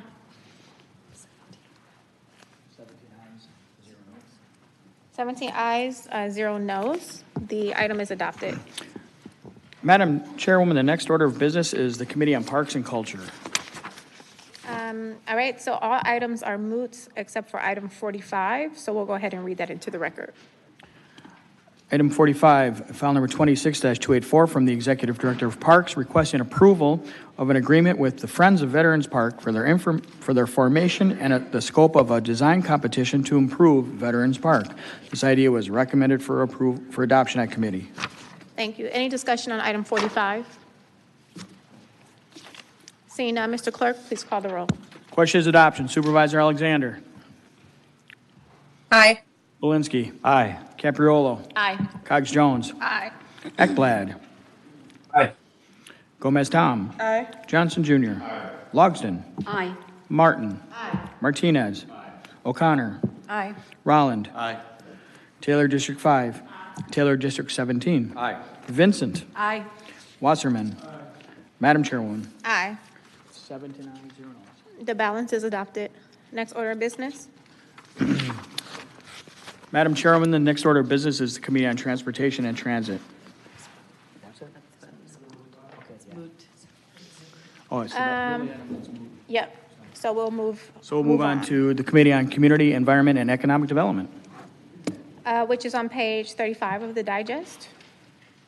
Supervisor Taylor asks consent to suspend any rules interfering. Seeing no objection, so ordered. There are 2 items, 50 and 51. Any requests for separate action, 50 and 51? 51. All right, so, Mr. Clerk, please read in item 50. Yeah. Mr. Clerk, item 50, please. Item 50, file number 26-315, a report from the Department of Administrative Services and Office of Strategy, Budget, and Performance, providing an update on the Investing in Justice Courthouse Complex project, recommended to be received and placed on file. Supervisor Taylor, 17. Thank you, Madam Chair. I'll be really brief. I really encourage all my colleagues that are not on SEED to really dive in. The PowerPoint's outstanding. The administration did a really good job. But the next 3 meetings of SEED, May, June, and July, there's going to be a lot of information presented in front of that committee. I've also asked that probably should go to finance as well. So if I'm serving on both committees, that's a glutton for punishment because it's a lot of information to take in, as the SEED committee members know. But we have a really big decision ahead of us with, a $500 million building. And I think, if you wait till the end, you wait till the budget, that's going to be a mistake. Whereas if you look at it incrementally, you look at this report, look at May, look at June, look at July, because then in the month of August, when everybody has an August recess, that is when the CIC committee will be meeting, and this will obviously be talked about because there's capital. And then, we get into September, and that's one cycle, and I don't know what will be presented then. I just know what May, June, and July will be. And then we're in the budget in October, and we have a major decision to make. Tomorrow morning, the committee meets, the task force meets at 9 a.m., so I'll be back in this building again for a couple hours as we continue to work towards getting all the information to be able to present to this body, to the community. There's a lot of work being done, so I just encourage my colleagues to really take a look at this item. That's why I asked for it to be received and placed on file, and we obviously will have more in the upcoming months. Thank you. Thank you. Supervisor Belinsky. Chairwoman, somewhat spicy Supervisor Blinsky's back.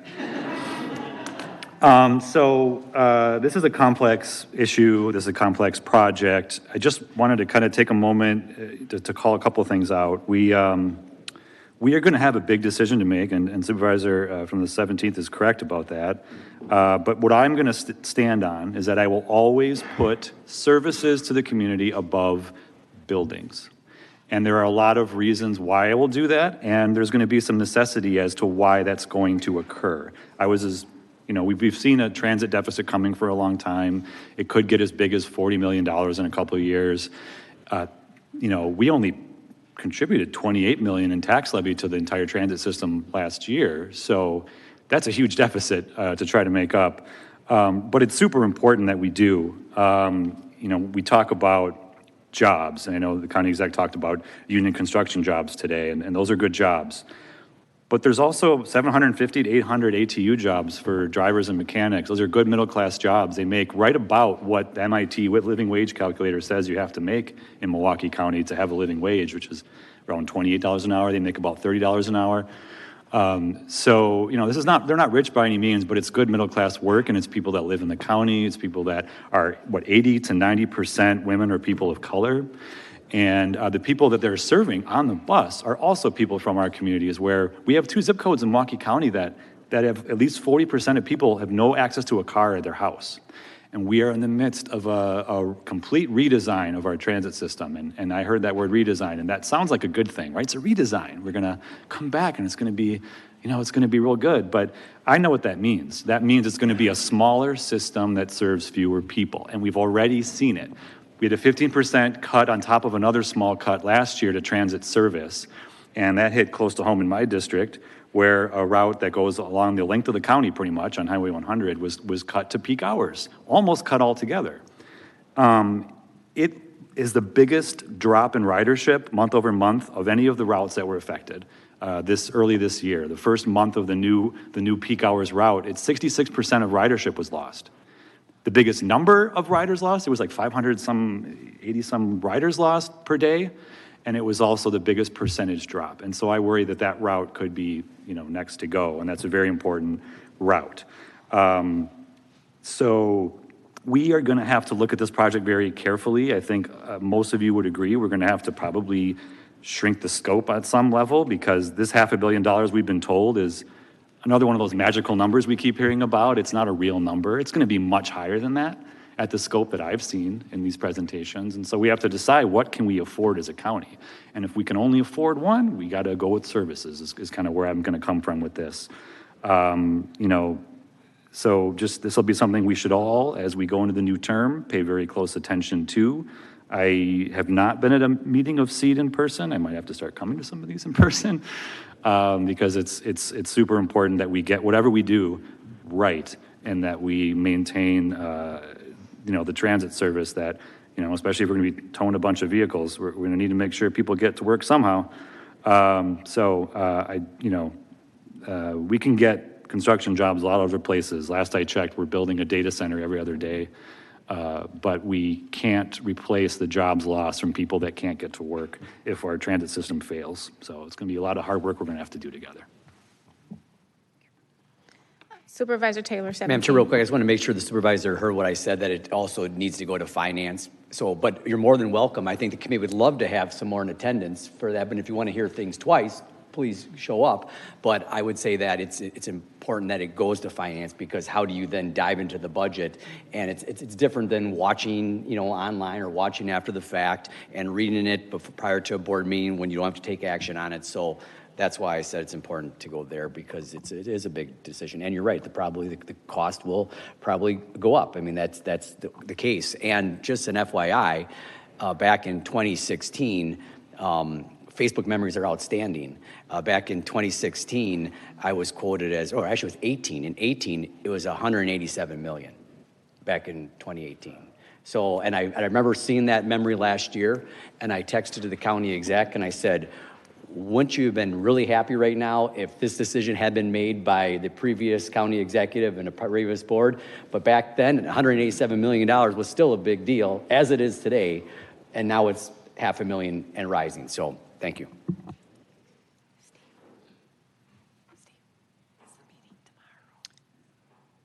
Seeing no further discussion, Mr. Clerk?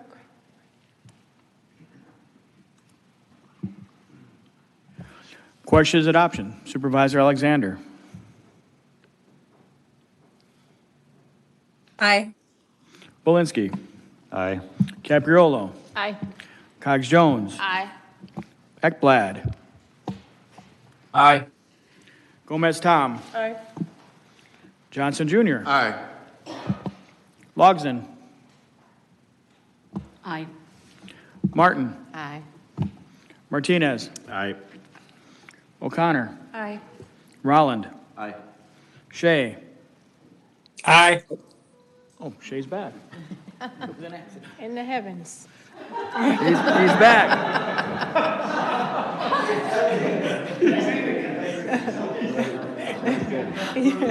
Taylor District 5. Taylor District 17. Taylor District 17. Wasserman. Oh, you skipped. Madam Chairwoman. You skipped me. Excuse me. Aye. Oh, I missed Vincent. I'm sorry. I missed that. You guys got me. Supervisor Vincent. Aye. Madam Chairwoman. Aye. 18 ayes. 18 ayes, 0 noes. The item is adopted. Mr. Clerk, 51. Item 51, file number 26-338, a resolution reaffirming Milwaukee County's commitment to the principles and goals of the Paris Agreement and affirming support for the scientific conclusions of the greenhouse gas endangerment finding. This item is recommended for adoption at committee. Any discussion on this item? Seeing none, Mr. Clerk, please call the roll. It looks like Ekblad may have a thing handed. Supervisor Ekblad. I just ask unanimous consent to be added as a co-sponsor. Supervisor Ekblad asks unanimous consent to be added as a co-sponsor. Hearing no objection, so ordered. Mr. Clerk, please call the roll. Question is adoption. Supervisor Alexander. No. Belinsky. Aye. Capriolo. Aye. Cogs Jones. Aye. Ekblad. Aye. Gomez Tom. Aye. Johnson Jr. Aye. Logsdon. No. Martin. Martinez. Aye. O'Connor. Aye. Rolland. Aye. Shea. Aye. Taylor District 5. Taylor District 17. No. Vincent. Aye. Wasserman. Madam Chairwoman. Aye. 15 ayes, 3 noes. 15 ayes, 3 noes. The balance is adopted. Madam Chairwoman, the next order of business is County Board citations and certificates. Okay. We are now on County Board citations and certificates on page 38 of the digest. Item 52 is such. Any requests to be recognized? Madam Chair, I would just like to ask if Doniva Torrance citation could be added into the record, please. Thank you. Okay. Okay. I think we may also need, I'm not sure if the Miss Wisconsin went through on time or not, but just in case. Okay, thanks, Kelsey. Okay, thank you. All right, Supervisor Taylor, 17.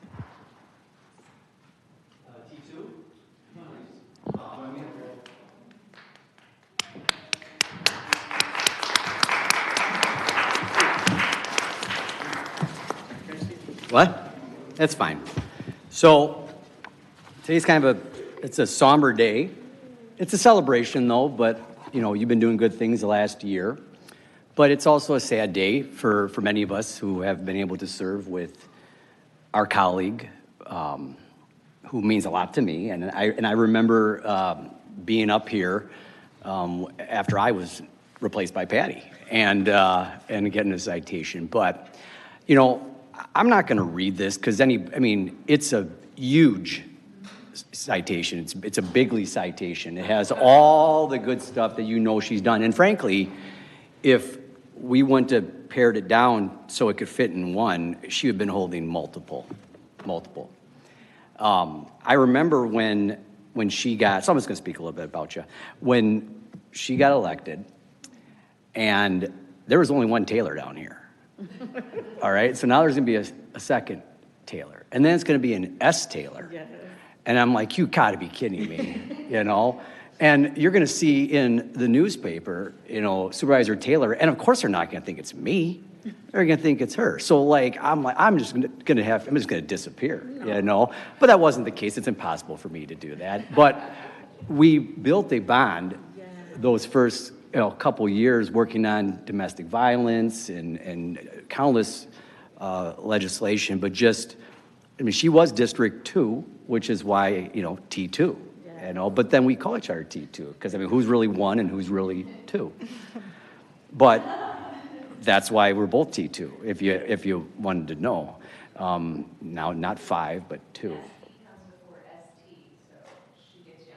Well, right, but we didn't do that. And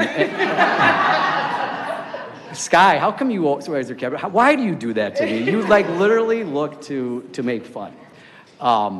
But in all honesty, you have really, you've come down here from day one. You've, worked your ass off.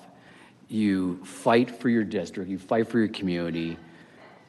And you're doing that now in Madison. And it's going to be, kind of an empty chair. I know you're going to have someone that's replacing you, and they have huge shoes to fill. And I just appreciate everything you've done on behalf of the county, myself. Everybody's on here. You can maybe find a little place on your wall at the Capitol building, and I know, maybe during the point of privilege and that other supervisors would like to talk about what you mean to them, but I know personally what you mean to me. So we have this for you, and I want to get a picture with you. Yeah. All right, so Jeremy's there.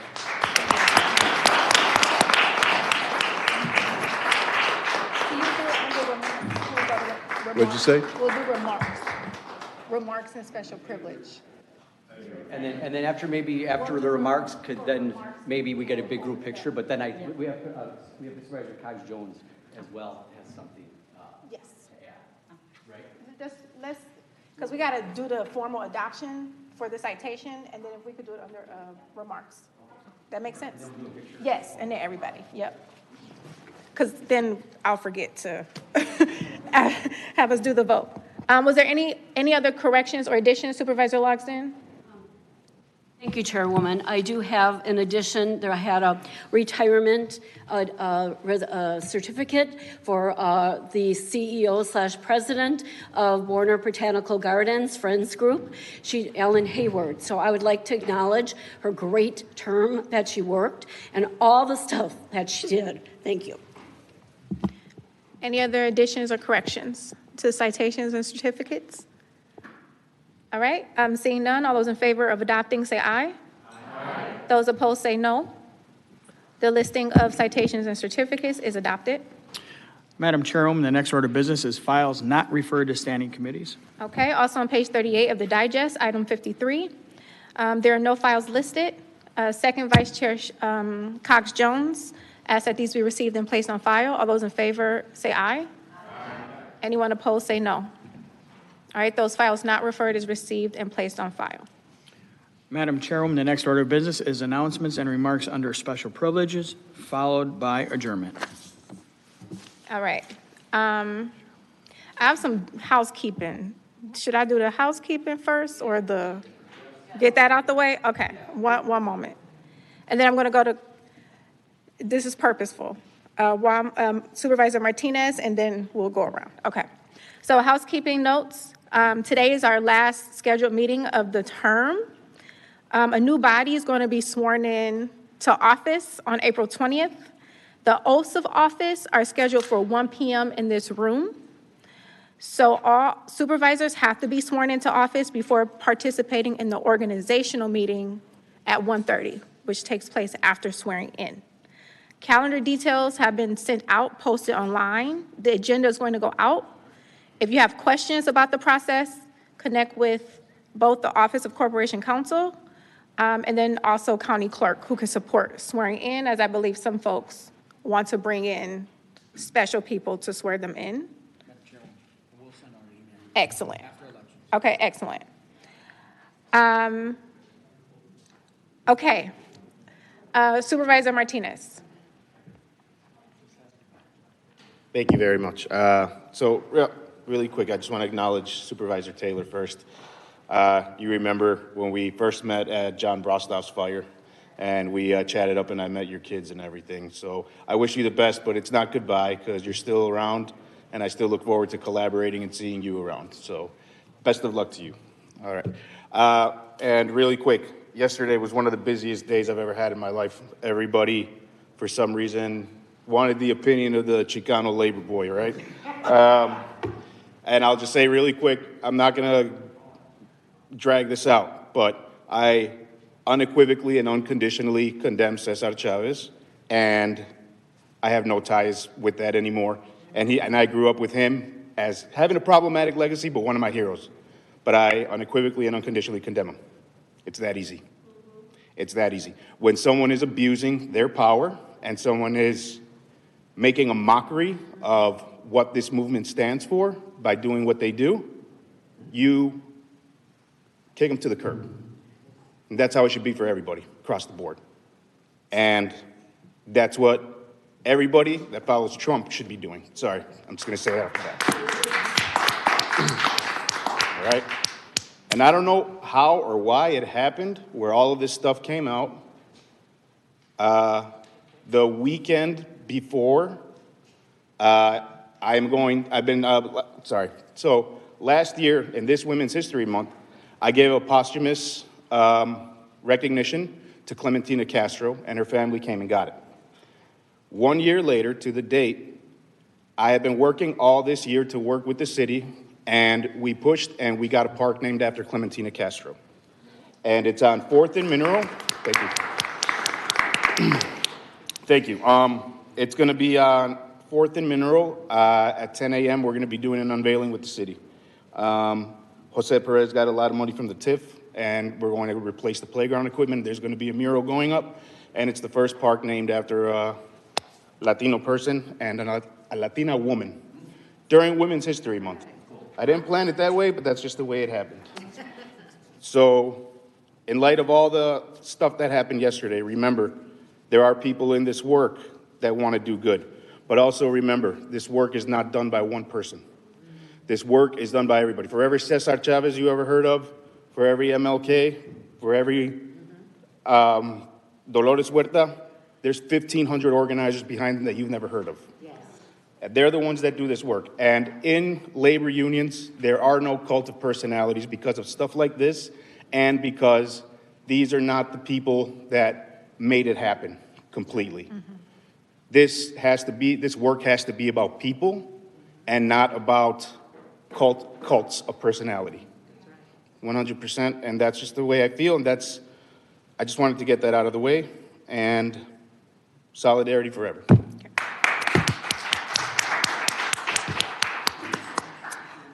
All right, Supervisor Johnson?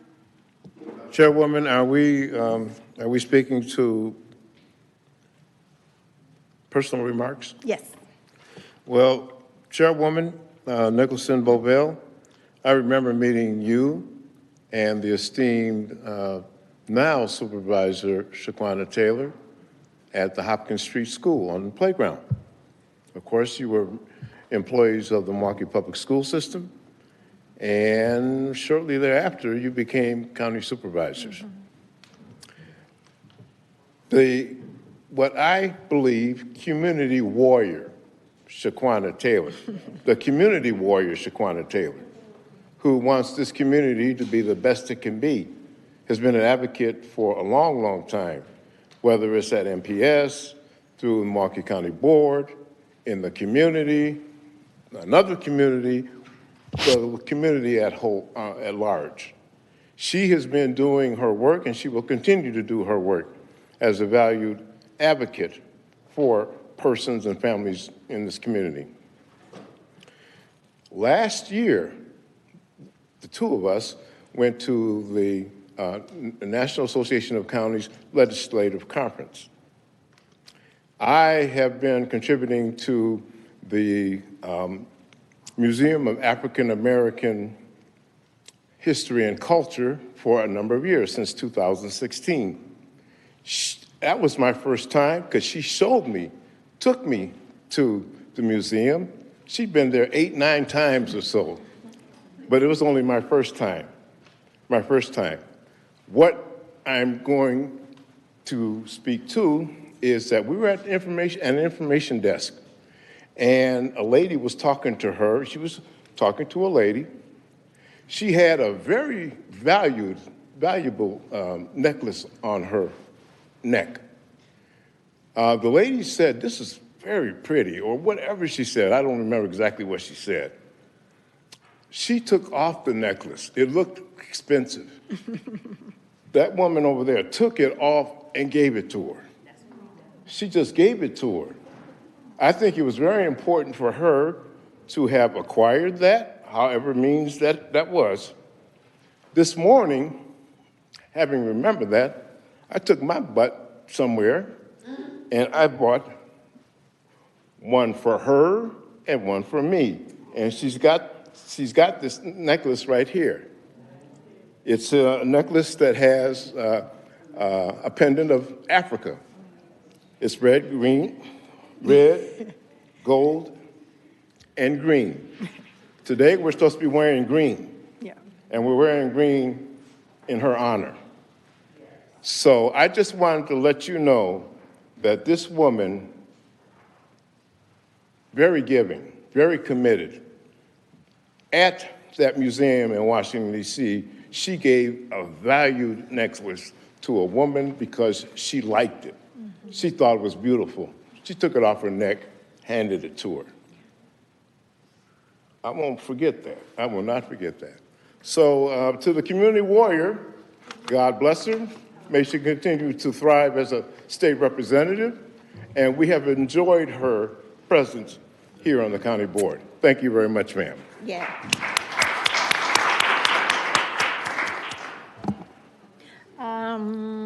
Okay. Supervisor Wasserman? Thank you, Madam Chair. There are only 3 of us left of the class of 2016. Yeah. Our chairwoman, Sequana, and me. Our 4th one is gone after 2 years. And Sequana, now you're breaking up our class. There are 3 of us.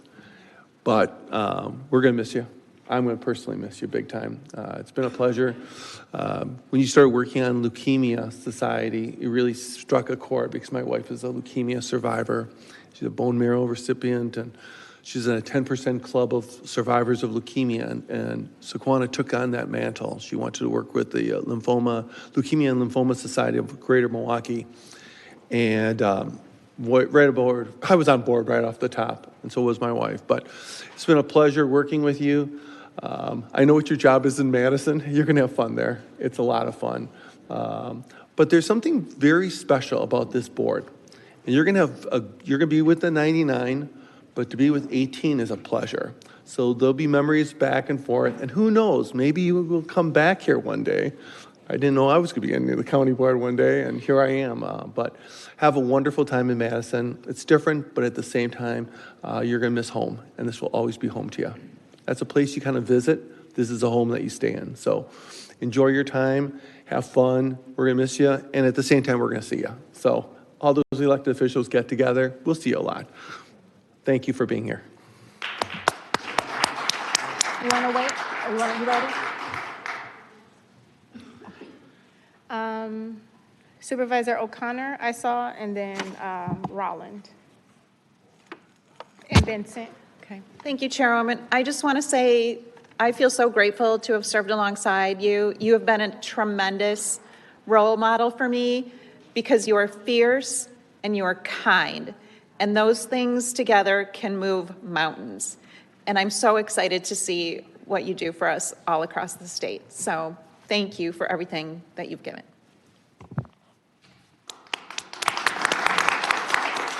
Supervisor Rolland? Thank you, Madam Chair. 2 quick things. First, Sequana, You're amazing. I'll always remember you as like a champion, especially for Birth to 3. That was not something that was entirely on my radar, but you put it, I mean, I'll never forget like the importance of it and totally understand it now. And so I really appreciate you and just your willingness to serve school board, county board, state legislature. That is thankless, all of it. So thank you. And my ask of you is if your family could please still march with us in the Juneteenth parade. We need that. We need that vibe, right? I mean, we need that. I felt like when it was a year where it didn't happen, we're like, we're really quiet. So please watch with us. So that's number one. Number two, I got to spend a little time doing a ride-along with the public safety officers with MCTS. And that was like a new thing that's available now. And as part of that ride, some of the public safety officers were like, hey, what does the county board think of us? Like, do they like us? We aren't able to interact with them. We just haven't heard from them. So I just recommend it to anybody as an opportunity to check it out, see what's going on as they're working to mitigate fare evasion and keep the bus system safe. There's a process now to check it out. So strongly recommend. Supervisor Vincent. Thank you, Madam Chairwoman. I would like to direct my comments today to Supervisor Sequana Taylor.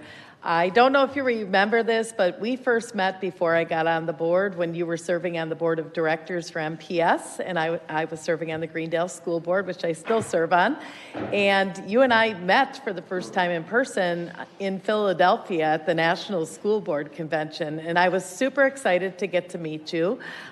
You were great that first time that I met you in person, and then as I got to know you more, I know our interests are very similar, and I'm going to have a request for you at the end here, but I do want to say that in working with you and your wonderful family, your son Romero in particular as a youth commissioner. His name is Bam.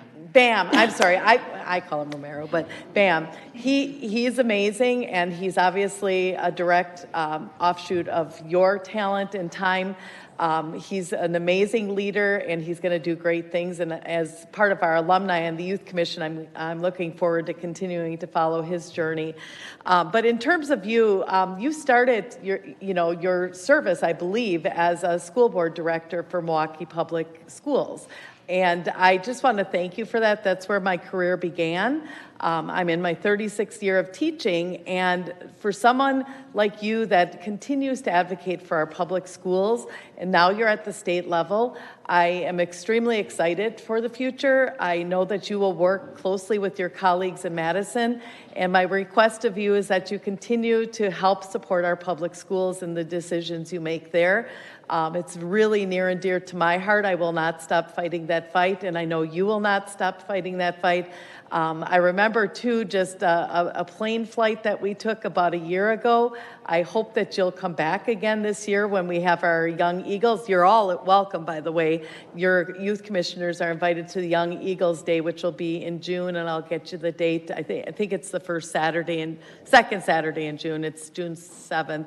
But I just want to thank you for all you're doing and your leadership, and look forward to the things you're going to be doing at the state level. So it's been great getting to know you, and I just think the world of you. Thanks.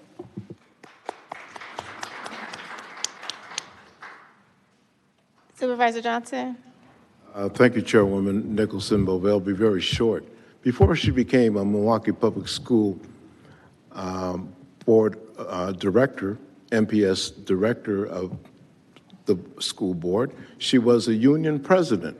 Mm-hmm. She was a union president for support staff throughout the Milwaukee Public School system. I just want people to understand that. She does it all. She does a lot, and she will continue to thrive at the state legislature. Thank you. Thank you, Supervisor. Supervisor Gomez-Tom. Yes, thank you. I'm going to start with my business, and then I'm going to switch to this business. Supervisor Martinez and I will be co-hosting an event in April 23rd. It's going to be a Know Your Rights training for small businesses on the South Side, and we'll also have a community fair tied to it as well. So we're looking forward to that, and we just want to put that out there so that folks can share with their communities so that they're able to join that event. And now switching to my dear Supervisor Taylor. I haven't been on the board long, now 3 years or coming to 3 years, having joined in a special election. It makes you kind of feel like an odd person out, knowing that everyone else has kind of had this cohesion and built relationships. So you kind of come in not knowing who to talk to. But Sequana was one of the first people that really took to me.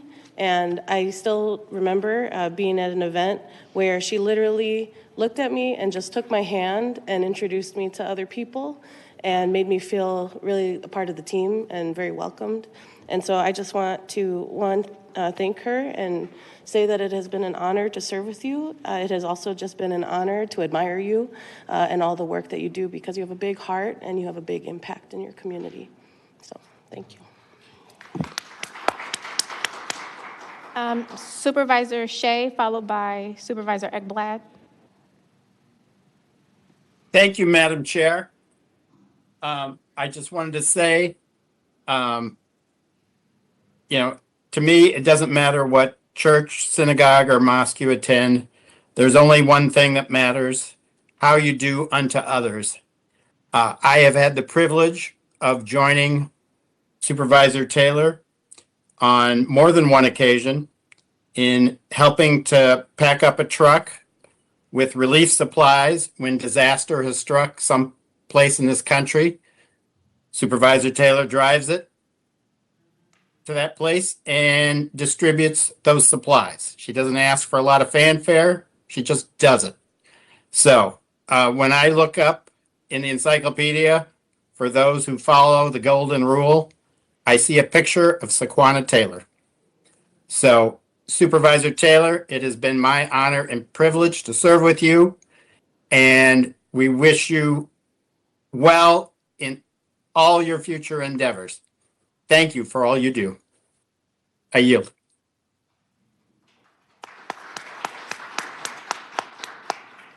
Supervisor Ekblad.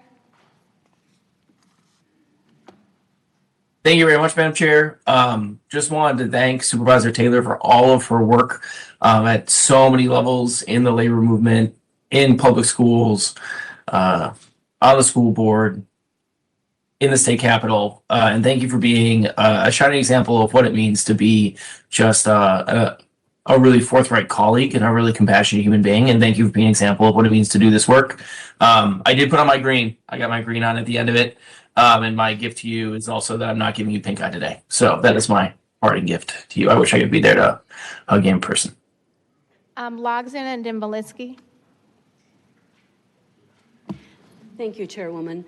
I just want to say thank you for all you've done. I've enjoyed serving on the board with you. But this is not goodbye, because as you know, I'm in Madison a lot. And I see a lot of my ex-supervisors there, Sylvia Ortiz, Supreme Moore, and many more that are working diligently for us at the state level. And my former LA is Zachary Schmidt, is LA up in Madison, so I always make an effort to go visit him also. So since and still being a lobbyist and still helping out with bills in Madison, we've seen each other in the hallway many times. So I'm sure I'll be seeing you again, and good luck. Thank you. Thank you. Supervisor Belinsky. Thank you. Supervisor Taylor will always be my EA president from my days as a Blocky. So, but this is just could be a coincidence. I don't think it is. But less than 2 years in the Capitol, and Robin Voss had enough. He quit. And we got postpartum Medicaid extension. Capriolo. I've already said something to you. I would like to give you a hug instead.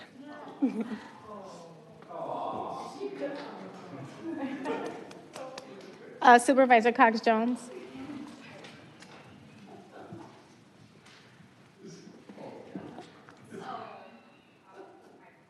Here we go. So the first time I met Supervisor Sequana Taylor, there was a large box of sweet potatoes sitting on our porch. And as you all know, my mother caters, and one of her specialties is sweet potato pies, which I then come to find out is one of Sequana Taylor's favorite dishes from mom is sweet potato pies. So once we did figuring out who dropped off this big old box of sweet potatoes, of course mama had to make you about 4 or 5 pies in. And so that was my first introduction with Supervisor Sequana Taylor. But just to kind of piggyback to what Supervisor Johnson Jr. said, when I first went to my National County Association conference in D.C., Sequana literally grabbed my hand and said, come on, we going here, then we going there, and then we going here. And I was like, I didn't wear the right shoes for all of this. You didn't tell me.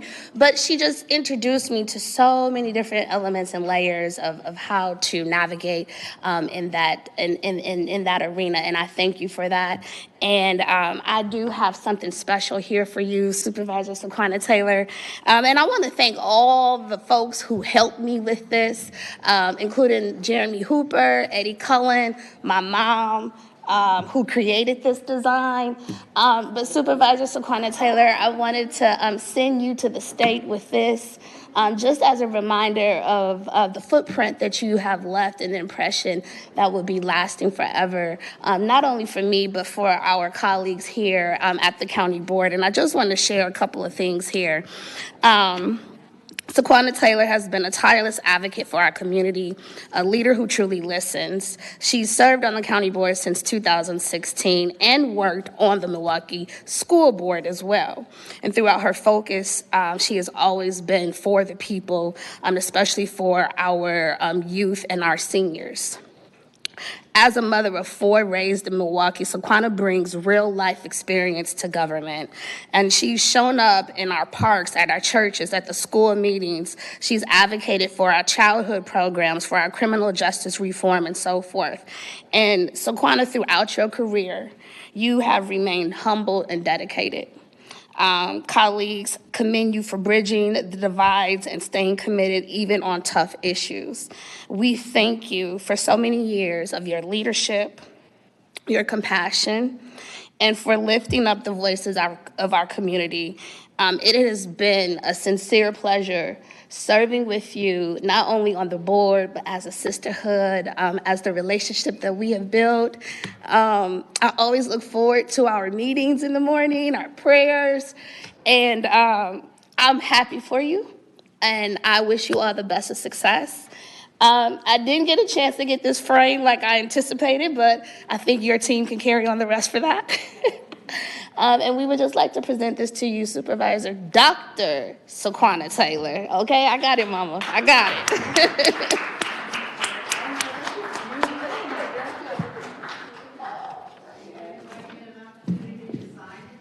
I didn't get a chance to sign. I got to sign it, yeah.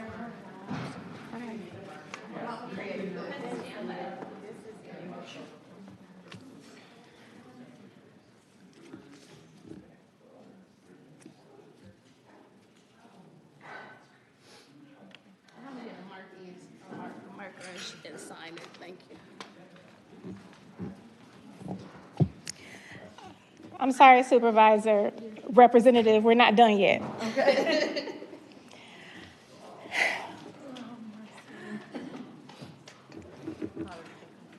I said I wouldn't cry. So I might have the honor here of being the supervisor that has known Supervisor Taylor for the longest. While we've served on this board together for 10 amazing years, we met maybe 13 or 14 years ago at Milwaukee Public Schools, yes. Maybe 13 as educational assistants before I became a teacher. And we organized together with at the Teachers Union.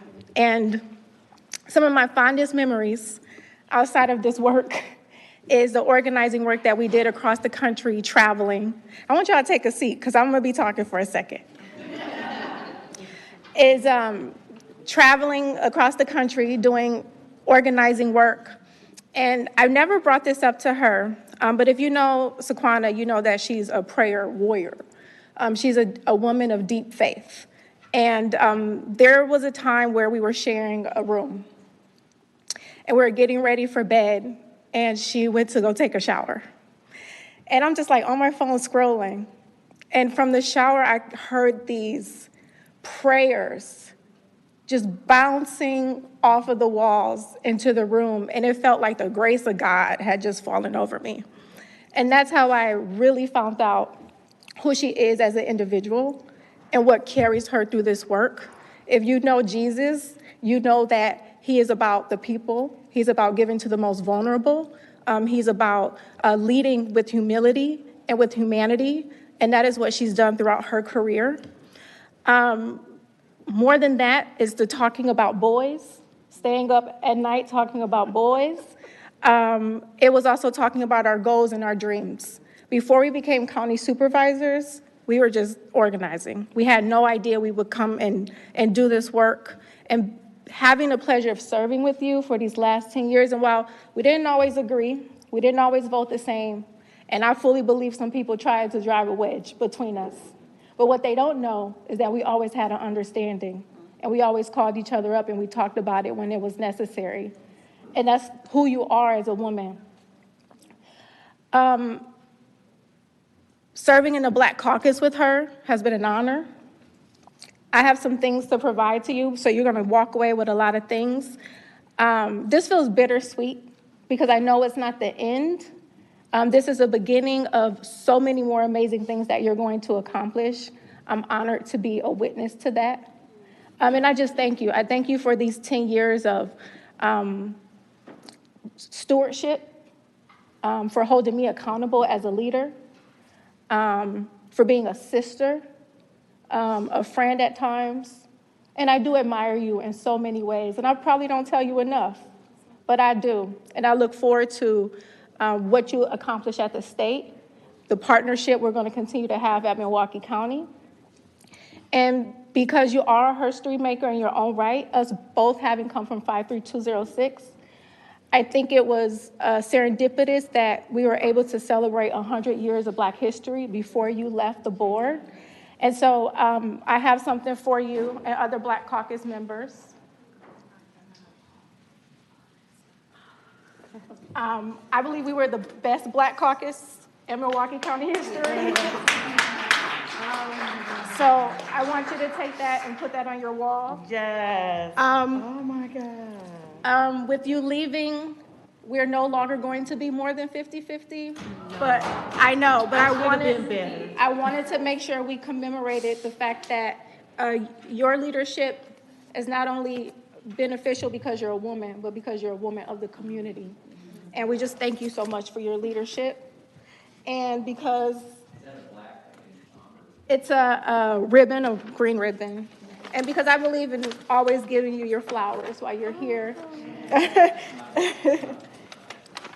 Because so often we wait until people are gone before we acknowledge them. And you've done a lifetime of work and have so much more work to go. So I love you. I love you. I'm gonna miss She's like you. the green thumb, y'all, her flowers. Oh my God, I love you. Oh my God. Let's go win yours. Yeah. Okay, these are for you. Okay, and there's some other little goodies in there. So okay, I'm done, y'all. I'm sorry, but I had to get that off the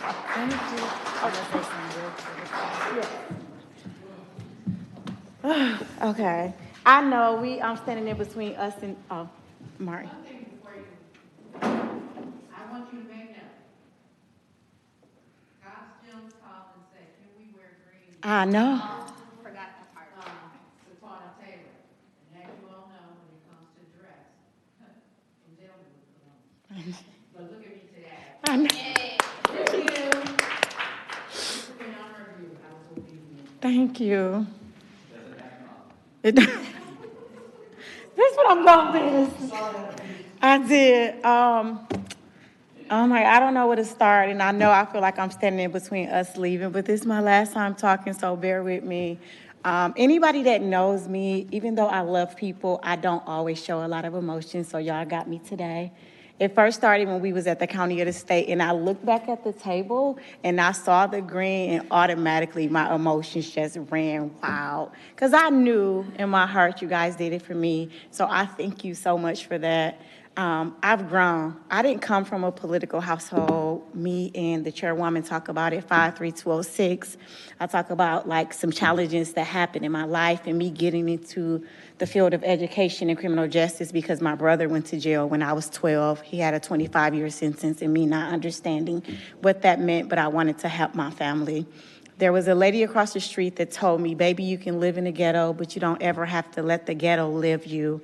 And her name was Miss Eve at 5. And I knew then that whatever situation I had going on, it didn't have to become my destiny because I can be destined for great things, right? And her sense of style, I loved how she dressed. So going into education, I even went into education because I had children. I'm gonna be honest, at first I love kids, but it was the same schedule as my kids. But when I got into NPS, a light bloomed inside of me and told me I was on the purpose of who I was supposed to be. And while that was just a journey, it got me to where I am today. So I am so grateful. I'm so humble. I'm so honored that a girl from 53206 was able to be elected, the first in my family to graduate high school, college, my immediate family, to run for office, to win, right, to even get a national thing from the president. I never take for granted the things that have happened to me, the love that I have in my community. I think my mom left, but my mom came down. And my mom has always been my biggest cheerleader, and I thank her for doing that because coming from Mississippi and coming to Milwaukee, wanting to have better for her life, that meant better for our life. So I want to applaud my mom first. I didn't even know she was coming down today. They snuck her down here. In that this isn't goodbye. This is absolutely see you later. There is so much work we have to do, and I've always told them, whenever I'm asked and we go and we run for office, about the county board, and I go, even though we have a difference of opinion, I believe everybody on that board comes and fight for their constituent base. Everybody come and fight for their constituent base, and I want you guys to continue to do it. There will be days where you want to scream, holler, you might not want to talk to somebody, but at the end and beginning of the day, remember the purpose of why we came here. We came here to serve, and let us serve in humility, but let us also serve in excellence. I often told myself, any decision or vote I made, I had to be able to go home and look in the mirror and sleep. And I did it because I do too much to not get sleep, you all. And it's not easy. And I know this about me, but for the chairwoman, I know sometimes with budgets, we didn't always agree on everything, but you made it work and you pushed forward. And so for everybody in here, I thank you, I love you. And Steve Taylor, we are so solar opposites, but I love you. And I get flack in the community, as I know he doing his, about how can we be so close when we stand for different things. And I said, because we both come to serve. And I am okay with knowing exactly who a person is. I can respect that about you. And in times when we had to work together, we did. So I thank you for that. I got a story for everybody. I know I can't tell it, but I just want to go really quick. And your grace always shines through. You fight, advocate for everybody. And then it's just something about what you bring into the room. Carolina, you my sister from another mama. I love you. Just, you know, we tight. Vincent, we met through the school board thing, and really quick, Vincent had tried to come and see me. We were staying at a different hotel, and we laughed, so I probably can't say everything I said, but I was like, there's no way you go try to cross the railroad track to come and see me. I can see it in the news, right? This Caucasian lady comes to see somebody at the railroad track and something happens at the dead of night. So no, I'll meet you back in Milwaukee in the daytime. But thank you for reaching out. Martin, you go always say what you have to say when you have to say it. Thank you for just being you authentically. The good doctor who has who has brought into life some of my family members. We absolutely love you. Keep doing what you do. Martinez, I met you for Joe Bro. Anytime I hear his name, I get so emotional, so I can't say much, but that conversation by the firelight was great. Rylan, there were some times when I was really like, what is he talking about? But you were always fiscal responsible in me being a person of service, I used to be like, we can find the money and used to bring it back and say, but how do we do A, B, and C? So I thank you for standing your ground in situations where it may be hard and we were pushing the envelope for you. Sky and her family cooked for me. She said, if anybody needed a meal, I felt like it was you. You were so busy, didn't even know me, invited us over for a great meal. Thank you for that and for feeding me. Justin, we go way back from MPS.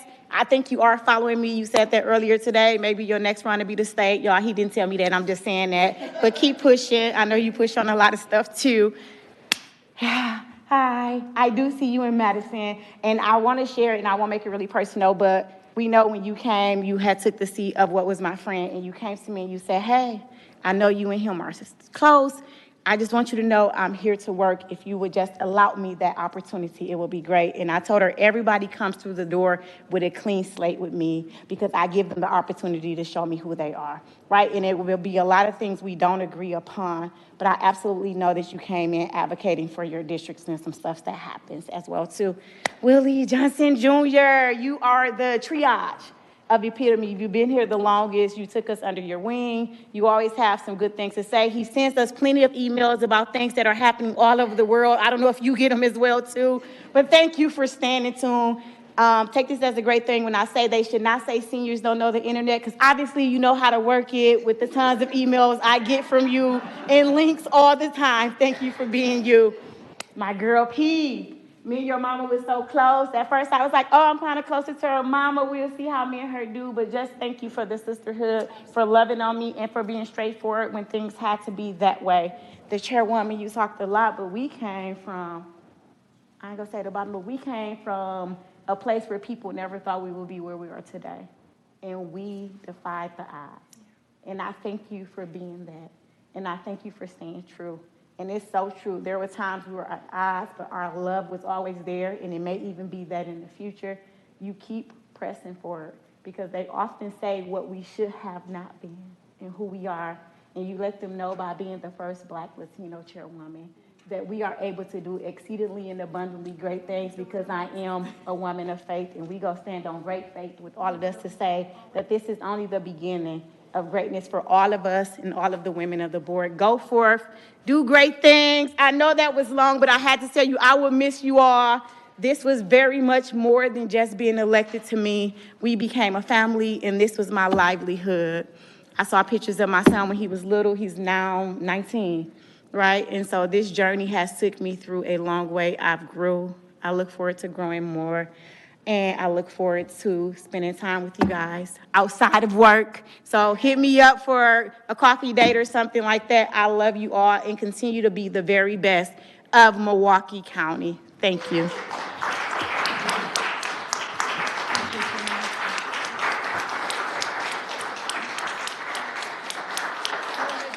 The picture. We should do it here. Yeah.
Check, check.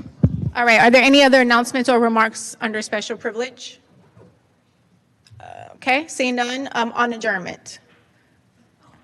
Second Vice Chair Cox Jones. Right here, okay. I move adjournment to Thursday, April 20th, 2006 at 1:30. I'm going per the notes. Yeah. I thought it was 1 p.m. The organizational meeting is 1:30. Hold on, let me start over. No, you're okay. The organizational meeting is 1:30. The Okay. swearing in is at 1 p.m. Okay. I move adjournment to Monday, April 20th, 2006 at 1:30 for the organizational meeting of the Milwaukee County Board of Supervisors. All those in favor say aye. Those opposed say no. This meeting is adjourned.